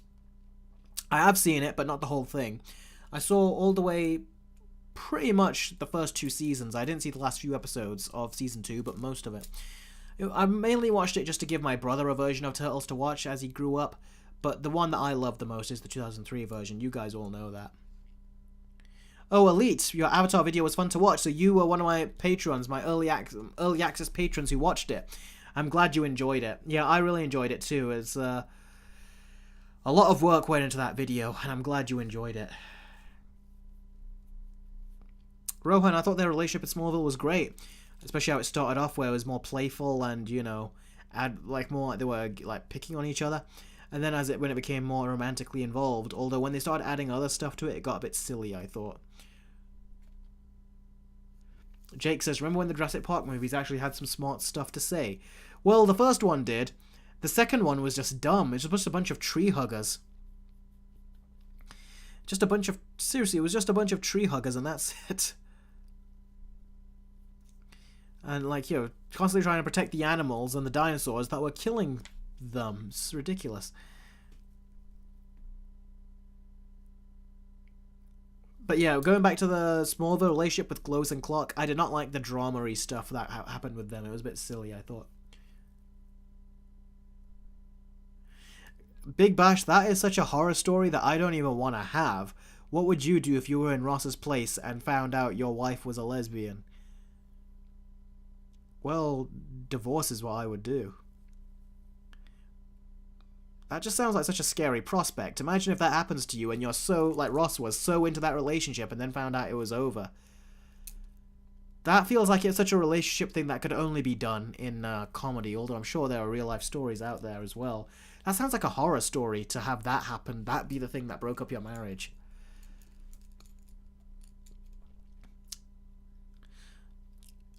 My Avatar versus video, Avatar The Last Airbender versus video will come out in a couple days. So, like I said, it's there for early access on Patreon. Might be there for early access on YouTube if I get the membership thing done in time. Then you can have YouTube memberships instead of Patreon, because I know not all of you want to use Patreon because you don't want to make an account with Patreon or something. That's why I'm bringing YouTube memberships on, so you get your Patreon perks on YouTube. So don't worry, I will be doing that, so then you can get early access on there as well.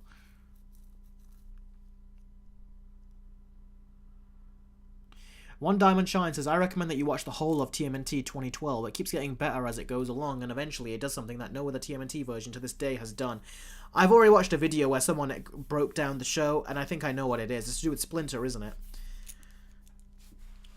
So I'm sorry, bud, but I already know what happens there. The G Gamer says, for versus videos, which do you think is harder? Completely one-sided versus videos? One is trash, one is good, or equally good? Amazing movie versus amazing movie versus videos. Amazing movies are harder, because you really have to find a way to pick between, then you got to explain why you're picking between. But also making movies where you're trashing the other one is also challenging, because you got to give very sound and understandable reasons as to why you don't like it, because just because I don't like it doesn't mean there are other people out there that don't like it. Other people might like the movie that I dislike, so I gotta still word my arguments very effectively. So they're all hard in their own way.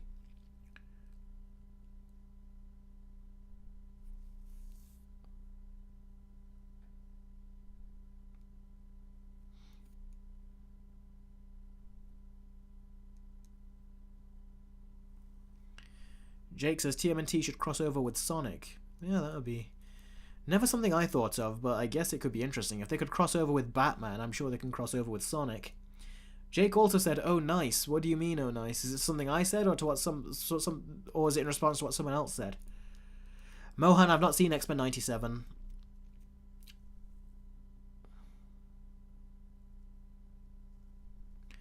Jake says, "By the way, what about doing two bad films against each other?" I'm sure I've already done that. If you look at my Versus playlist, where I've got all the Versus videos, I'm sure I must have two bad movies together that I'm, reviewing.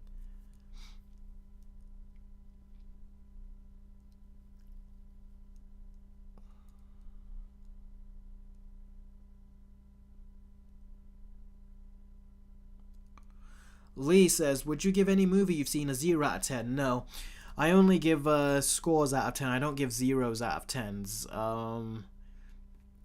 Yeah, I just don't. Reason being, because that's just not the decimal system, isn't it? The system is supposed to be from 1 to 10. You can't do zeros. So 1 is my lowest score.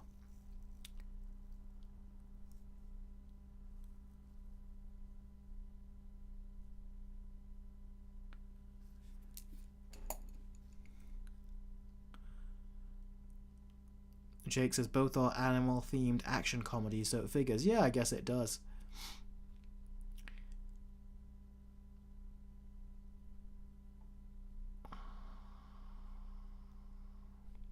Jess says, "Eric, Marvel is only giving Deadpool the R rating, but some other movies need it too for adult audiences. It depends which movies those are that need it." Manola, yes, I still do hate Mr. Poe from A Series of Unfortunate Events. Eric, are you good at math? I'm good enough at math for whatever I need to do with it. Yeah, Jake, you are just coming in, but I don't know if you saw the story of 10-year-old Peter Parker, who's rumored to be in Venom 3. All that time they were hinting that Venom would fight a Spider-Man, a grown Spider-Man, and then in the end we get a 10-year-old Peter Parker. That sounds so silly. And the other story as well was Adam Wingard leaving, directing the next Godzilla x Kong movie because he's got scheduling conflicts, and the studio doesn't want to wait for him to finish the other project he's doing with A24, so they just want to move on to the next one.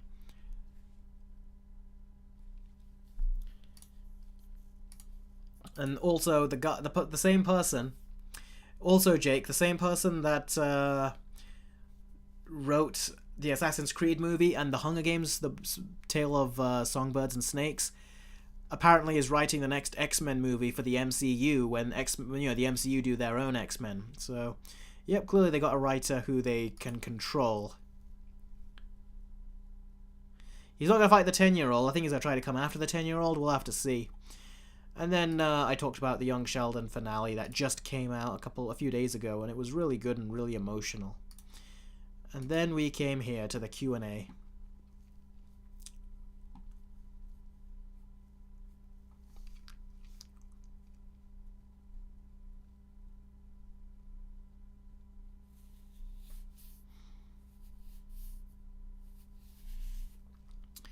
Majawa says, "Do you think Adam should have stayed in the Monsterverse?"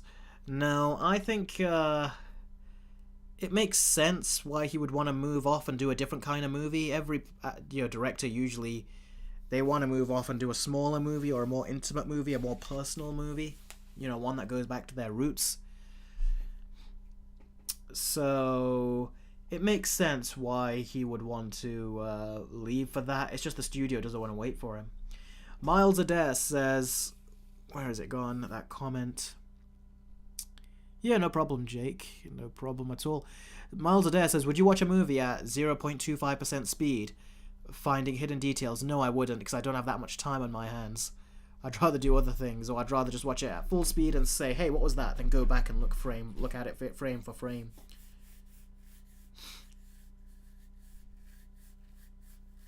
Lee says, "What do you think is better, Batman Begins or Joker?" Batman Begins. I like Batman Begins better.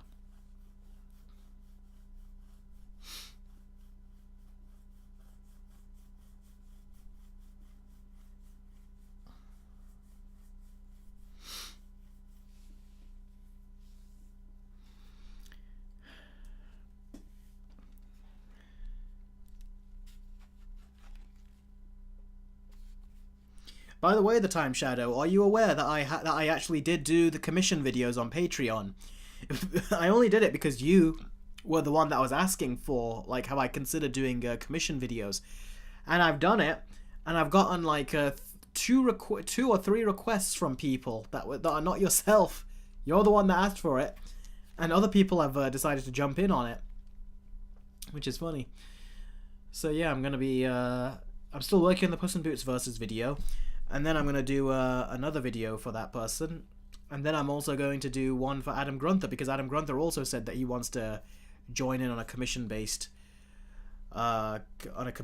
video on how we do a versus video. So yeah, your idea essentially has got other people to join in on it on something that you wanted. And by the way, for those that weren't there, like I said, I'm going to be doing a game show on my Patreon and on my YouTube memberships soon. And it will be a game show where I talk about my game devices, like my Game Boy Advance SPs. Well, this is a Game Boy Advance. This is a Game Boy Advance SP, an official. This one is a fake one that came out recently, but is better, like I said. And, you know, puts that nice border at the bottom, and it's a great way to play Game Boy Advance games on N64, PlayStation 1 games and stuff, so that's cool. But yeah, I'll be covering things like that, and even talking about my first ever console, the Nintendo DS Lite, on the game show. So if you want any game coverage, that's where you go. Lee, yes, Batman is my favourite character in fiction. And Jake says, thoughts on the trailer for The Wild Robot? I think it has potential.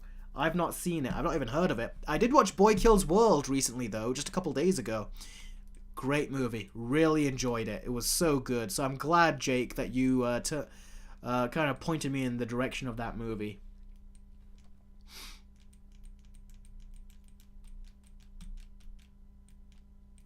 Manola, I have seen your questions. I've been answering your questions. That's why I say, if you want me to answer a very specific question that is hard for me to see sometimes, you got to do those super chats. Not just because it supports me, but also because it makes it easier for me to read your questions, because it's hard to see everyone's questions on this.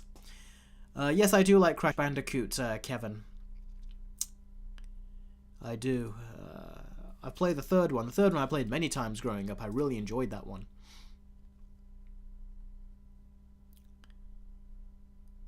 Yeah, Sam Raimi directing and writing a Resident Evil movie would be cool. Jake says, oh great, glad you enjoyed. Yeah, I did enjoy. And there was even an emotional twist in there where I was like, wow, I didn't expect that. That was really cool. Big Bash says, Eric, what do you think about people who say you're only smart if you go to college? Well, that's not true, isn't it? Because there are people that have gone to college that are not smart. All depends on the individual. I mean, there's people that could have gone to college, but then could have just, you know, spent all that time just messing around.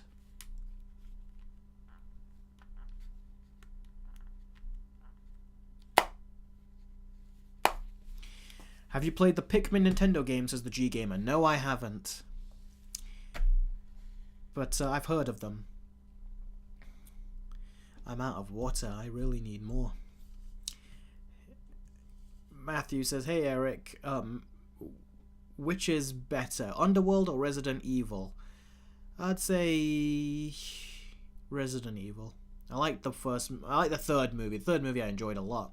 1 and 2 are varying degrees of okay, but I have got some nostalgia towards them. Sam and Thomas fan says, I've seen all of your versus videos and I enjoyed them. That's great, buddy. Thank you. I really appreciate that. That's a lot of versus videos to sit through.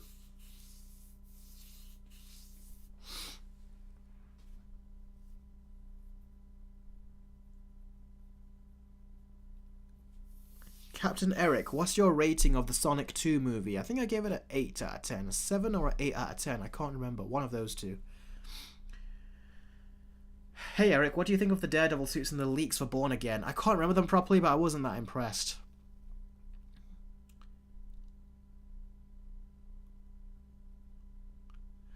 Zelda fan says, are you going to see Furiosa? It's currently flopping at the box office.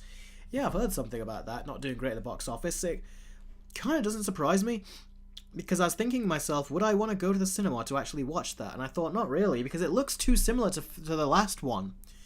you know, the cinematography and everything. It just looks too similar. So I'm like, why not just watch the fourth one, which I've not seen in years, and then eventually watch the, you know, Furiosa one. Plus, Furiosa is about Furiosa. Wasn't the Mad Max franchise all about Mad Max? I mean, one good Furiosa movie was good, but, you know, do we need a dedicated one? Like, one that I need to go rush out and see? Because I thought the whole appeal of the franchise was Mad Max.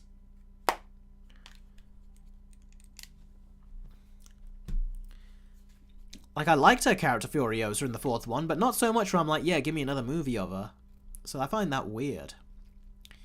Lee says, last question. Would you consider doing Star Wars Versus videos in a similar way to how you did Spider-Man Versus videos?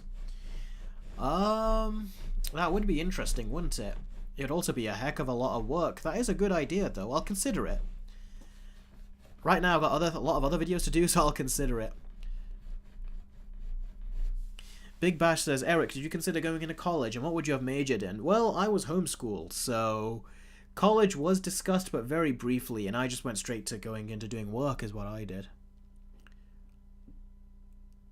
Matthew says, I will subscribe for life if you did. What, you mean if I did the Star Wars idea? Oh, Jake has done a $14 super chat. Thank you very, very much. Jake says, by the way, what are your thoughts on the animated Oscar winners for each winner? I plan to do a full video discussing them someday since my frontal lobe is fully developed now. What were the animated Oscar winners for each winner? I can't remember. Ooh, you're gonna have to remind me, Jake, because I can't remember them. The Time Shadow says, yeah, I was expecting to get a job, which would have allowed me to get in on the commissions, but I'm failing drastically at finding employment, so I haven't been able to afford it, lol. Yeah, no, that's alright, but I'm just saying, it's just funny that you were the one that gave me the idea, and you says, yeah, I'll go through with it if you did, and then other people did it at the end. I just found that funny. It was a good idea, though, because it did genuinely help me, you know, go a step further into making this a career for myself, so thank you very much for that.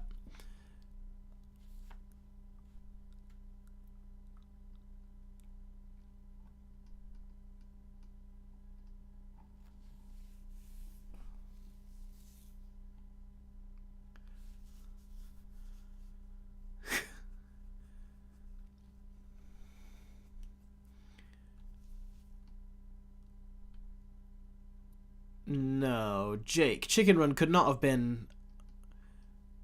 what's the... Okay, Jake, I feel like I need more of an answer from you. Do you mean Chicken Run 2 won? If Chicken Run 2 won... Or you talk about Chicken Run 1 back in the day. I think you need to give me more information on your question. Do you mean the Oscars recently, or do you mean the Oscars from a long time ago?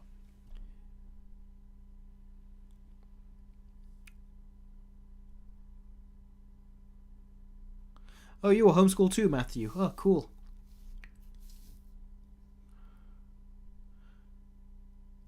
Aurangzeb, you're saying that Jake has donated a ridiculous amount? I don't know if you've seen how much Jake has donated in the past. He's gone full-on crazy in the past.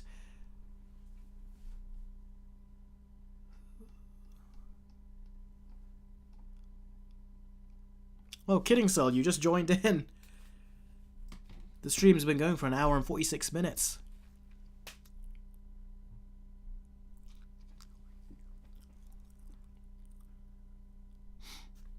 We'll end the stream, by the way, in 15 minutes. So if there's any questions you have, any super chats you want to do, any Streamlabs chats, literally do them all now or in the next 15 minutes.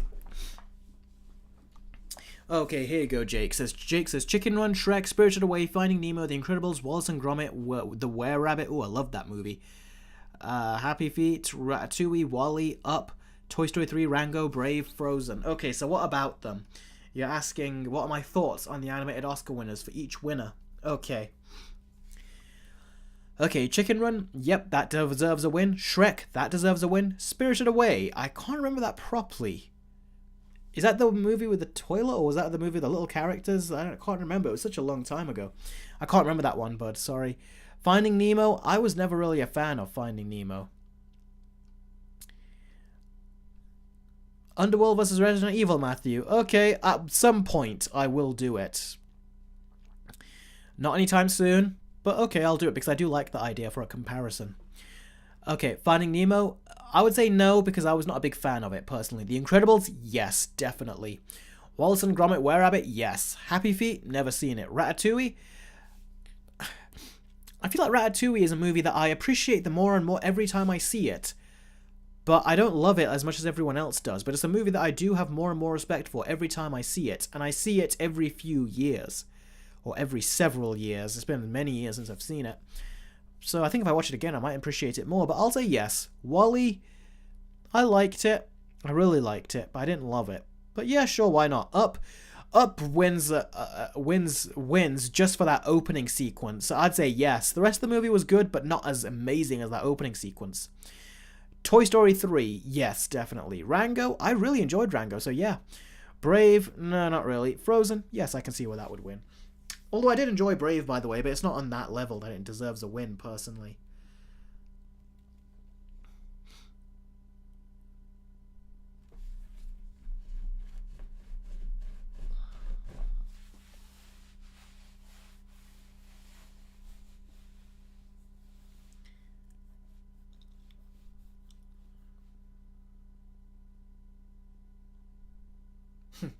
Charlton says, one of my friends has an obsession with Wallace and Gromit because he likes to embrace how British he is. That's funny. No, it's not bad, Kidding Cell, that you never really cared for Ratatouille. But it is bad that you never cared for Incredibles. Dude, Incredibles is amazing. Yeah, it's okay. If you're not too fond of it, that's just entirely your choice. Your opinion. Elite says, when are you going to react to the Beetlejuice 2 trailer? I know, that one took me longer to do. I will react to it, and it will go on my Patreon, and it will also go on my my Patreon and my YouTube memberships at some point too, hopefully. Connor Pedalbury says, sup, Eric? I saw Kingdom of the Planet of the Apes today, and I thought it was somewhat decent. Yeah, that's kind of what I thought about it. Above average to me, pretty much. Jess says, Eric, have you seen other Joel Schumacher movies that are not Batman films? Yes, I have. The biggest one, he did a movie called Falling Down, which was really good. Another one he did, which is one of my favourites that he's done, was Phone Booth, which is the movie that he made right after Batman and Robin, I think, if I remember correctly. The Time Shadow says, literally, if I could afford it, I would probably commission like a Stranger Things 3 review and a Stranger Things 4 review. Those would be big commissions to commission something like that. Kidding Cell, thank you very much for the $5 donation. Kidding Cell says, what is your opinion on the Michael Bay Transformers films? Well, the first one I really liked. It was new at the time and it was cool. The second one, I liked it when I was 13, 14, but as I got older, I've not liked it anymore. Third one I really liked. That's my favourite one. 4 was crap. 5 was crap. Bumblebee was good. It was decent, I'd say. Not good, decent. And then I've not watched... was there one that came out recently, which I feel like I just ignored? Or is this upcoming one, Transformers 1, the next one?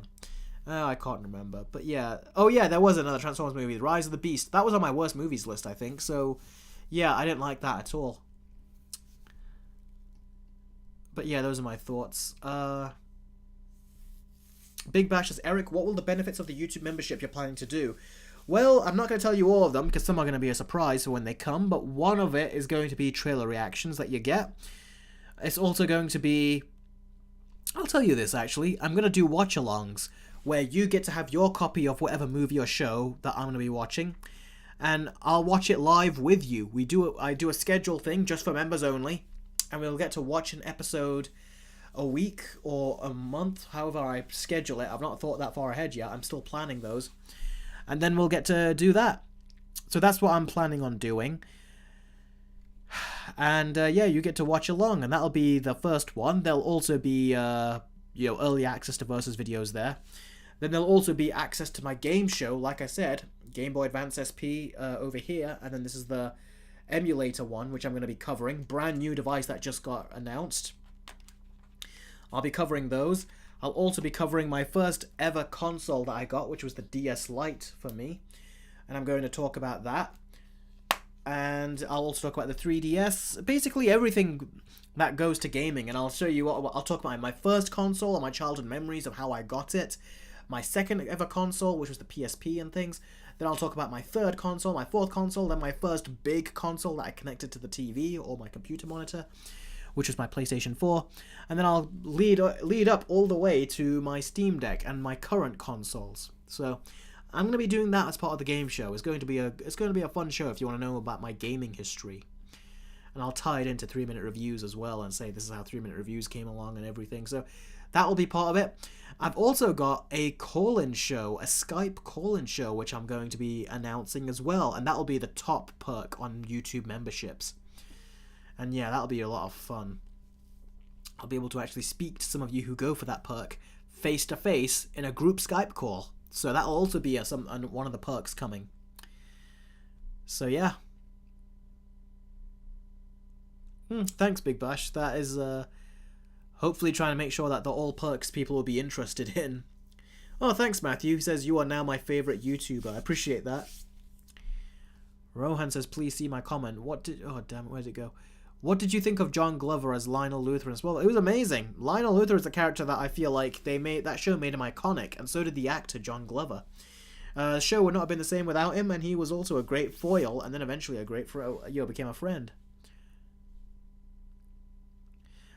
Mojawa, I already told you I can't answer that. You have to wait for the Versus video, so I can't answer that, what I think of Godzilla x Kong. I deliberately have not spoken about it. Miles Adair says, I'm not sure if you watched the Jurassic World Camp Cretaceous Netflix series. If you did and finished it, what are your thoughts for all 5 seasons? I've not finished it. I've still got the last season to watch, the 5th season. But I've seen all the others. I really enjoyed it. It had a very rocky start, but it got better as it went on, I think, personally. It definitely did get better. But yeah, I need to see that final season. Jake says, Big Hero 6. Okay, I enjoyed that, but no, shouldn't win. Inside Out, yeah, that could win. Zootopia, yeah, that could win. Coco, yes, that definitely could win. I'll say that's the last good Disney animated movie. Spider-Verse, yep, definitely could win. Toy Story 4? Nah, doesn't need to win. Encanto, not seen it. Pinocchio, the Del Toro, yeah, that deserves to win. And most recently, The Boy and the Heron. I still haven't seen it, but I hear a lot of people say it did deserve to win.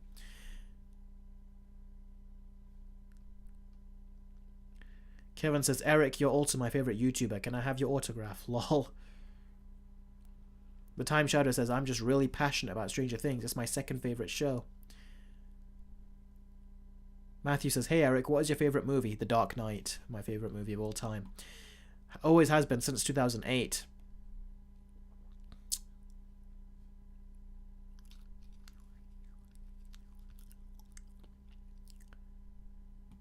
Oh, that's cool, Kidding Cell. That's cool. Okay, guys, 5 minutes, we're going to end the stream. So like I said, any super chats, Streamlabs chats, or any questions you want to ask me, get them in. Yeah, I will watch it at some point, bud. I will.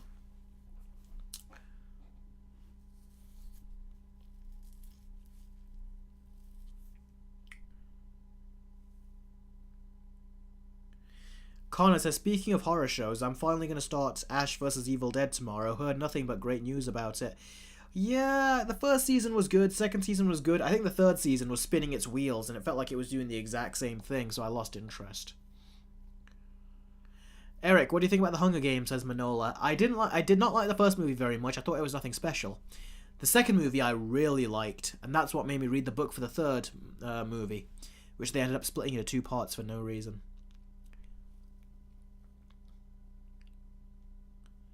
Rowan, I thought that was kind of silly what they did with Lana there. It just came out of the blue and was out of nowhere. I felt like it was just her time to leave the show, so they just did it. But, yeah, she came back in season 8, didn't she? And then she left at the end of that show.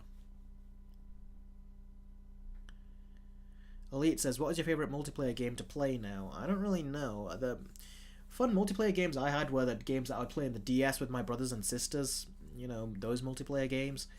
Or maybe Street Fighter Championship Edition, which we got with one of those plug-and-play devices that we used to connect to our TVs back in the day. We had a lot of fun playing multiplayer on that. There's Yu-Gi-Oh! Nightmare Troboda, whatever they call it, on the DS. We used to do a lot of multiplayer with that. My whole family did. Except for my mum, but I think we all did multiplayer on that. That was fun. Kevin says, do you like Hellboy? I like the first one. I remember not liking the second one, even though people said the second one was better than the first.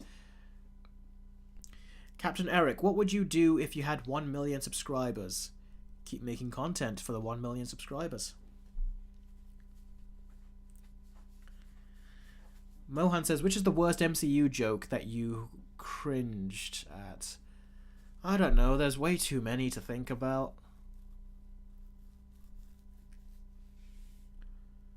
Oh, I'm so sorry to hear that, Big Bash. That sounds painful. I was in the emergency room due to having a dislocated toe.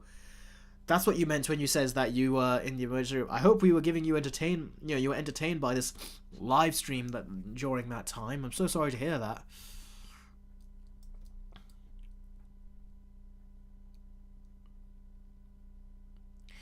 Jake says, imagine there's an alternate ending for Infinity War where Thanos drinks a Grimace shake and dies. Yeah, just imagine.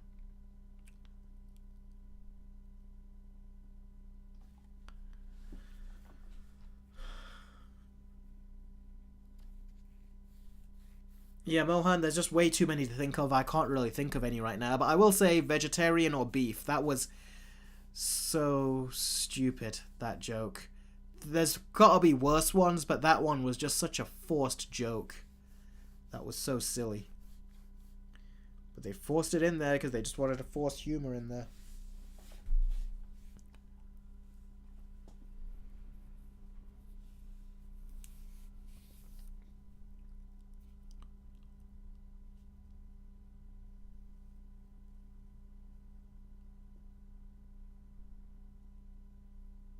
I'm so sorry to hear that, Rohan. That also sounds painful. I've gone through something with my nail when I was younger.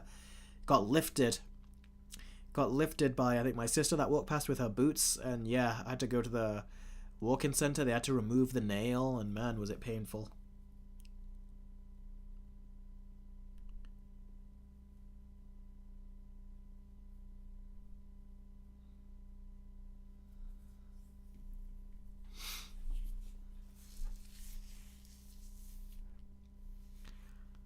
Okay, guys, I think that's about it. We'll give it 1 more minute, and then I'm going to leave. So any questions you have, like I said, super chats or Streamlabs chats, anything, whatever it is, you got 1 last minute to get those in, and then I'm going to leave. Connor says, Venom 2 was that disappointing to me that I actually never watched Morbius or Madam Web as a result. Most likely for good reason, lol. Yeah, that was, Venom 2 was very, very bad. That was it was just a noisy movie. I remember my dad watched, I think it was on Netflix, he watched about 15 minutes of it, 10-15 minutes of it, and then he just turned it off. He said it was just noise, it was just so silly. He thought it was so bad.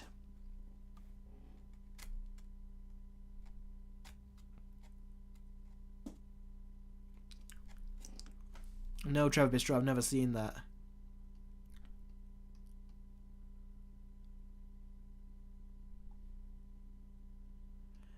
Zayden, I have not seen your question about that. That's why I say, it's like, I say super chats also help for supporting the channel, but they also help me, they highlight your question for me so I can see it. And a lot of these questions, I kind of miss them when they start to scroll through or automatically scroll by. My parents are not that old, Big Bash. Considering that I'm approaching 30, other parents would normally be a heck of a lot older at that point. My parents are only about, they're not that much older in the grand scheme of things, compared to other parents, that is.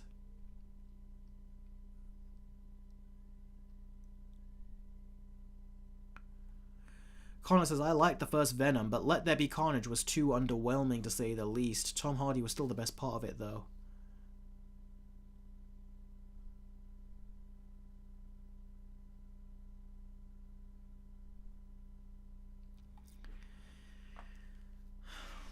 Lana's character, Rohan, got annoying at times. She had good moments, but she also was like, really nosy about Clark's secret.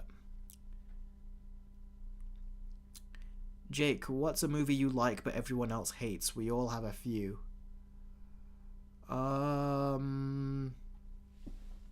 There's a good question. I need to think about it, though.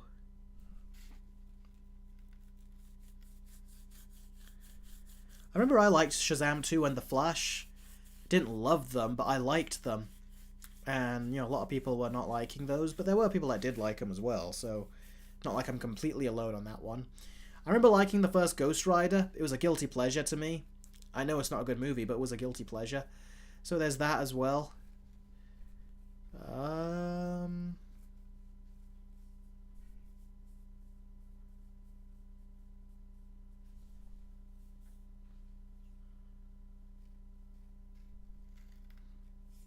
I'd say that is it, but I'm sure there's got to be another, but I'm just not thinking of it right now.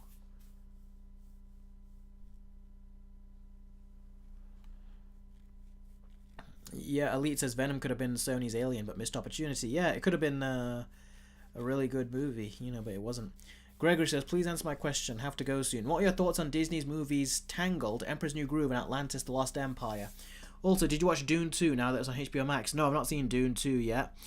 Tangled I enjoyed. Emperor's New Groove I loved. Watched that so many times as a kid. I saw it in the cinema when I was a kid as well. And Atlantis: The Lost Empire, I thought it was okay. Didn't love it. Good animation though. Looked very cinematic. And Dune 2, I still got to see it, but I'm waiting for it to be on 4K, and I'm waiting for a friend to buy it, which they said they're going to, and then I can borrow theirs at some point. So that's what I'm waiting for, basically. So yeah. Okay, guys, I'm gonna leave, and I mean it in 1 minute. I'm gonna give 1 more minute because a couple of new people have come in, and then I'm gonna head out.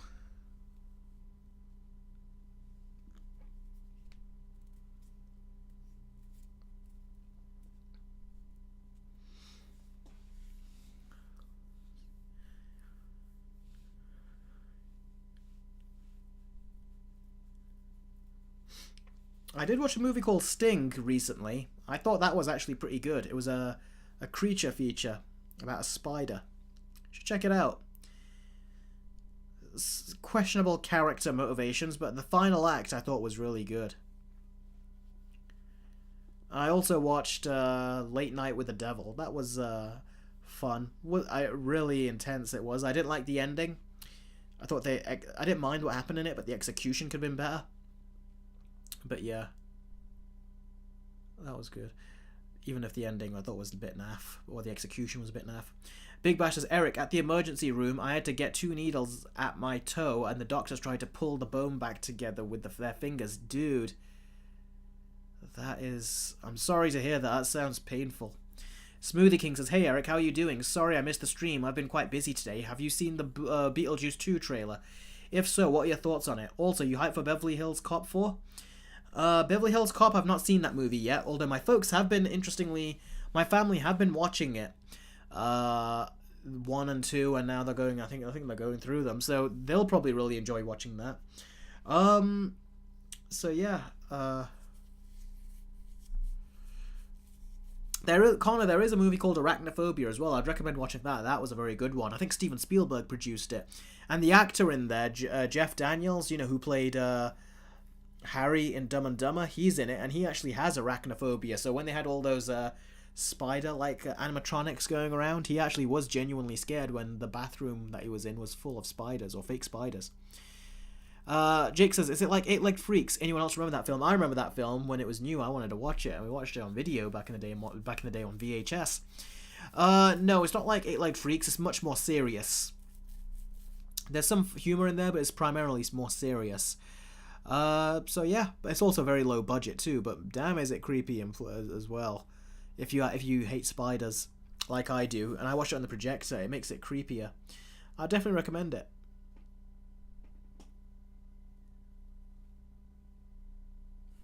Long Legs with Nicolas Cage. Is the marketing creepy on that? I've not seen.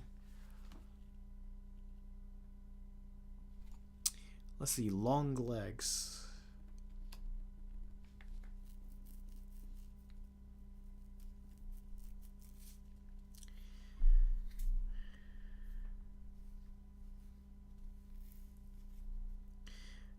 In pursuit of a serial killer, an FBI agent uncovers a series of occult clues that she must solve to end his terrifying killing spree.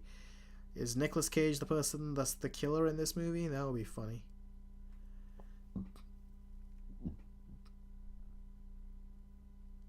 Yeah, I'm not sure. Let's see who the director is. Oz Perkins.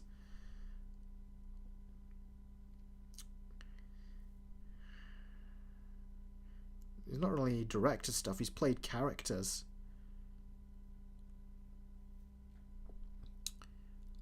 Let's see.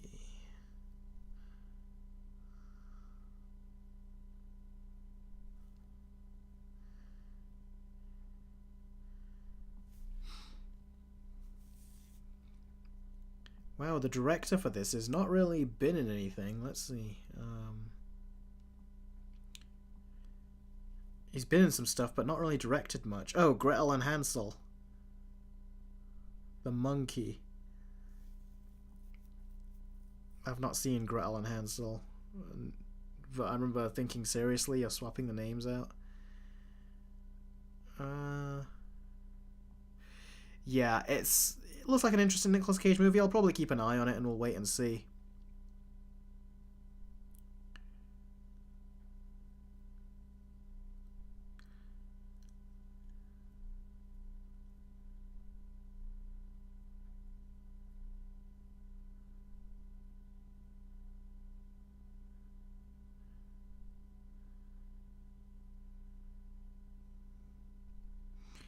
Yeah, I'm just taking a look at the director. Not really done much things.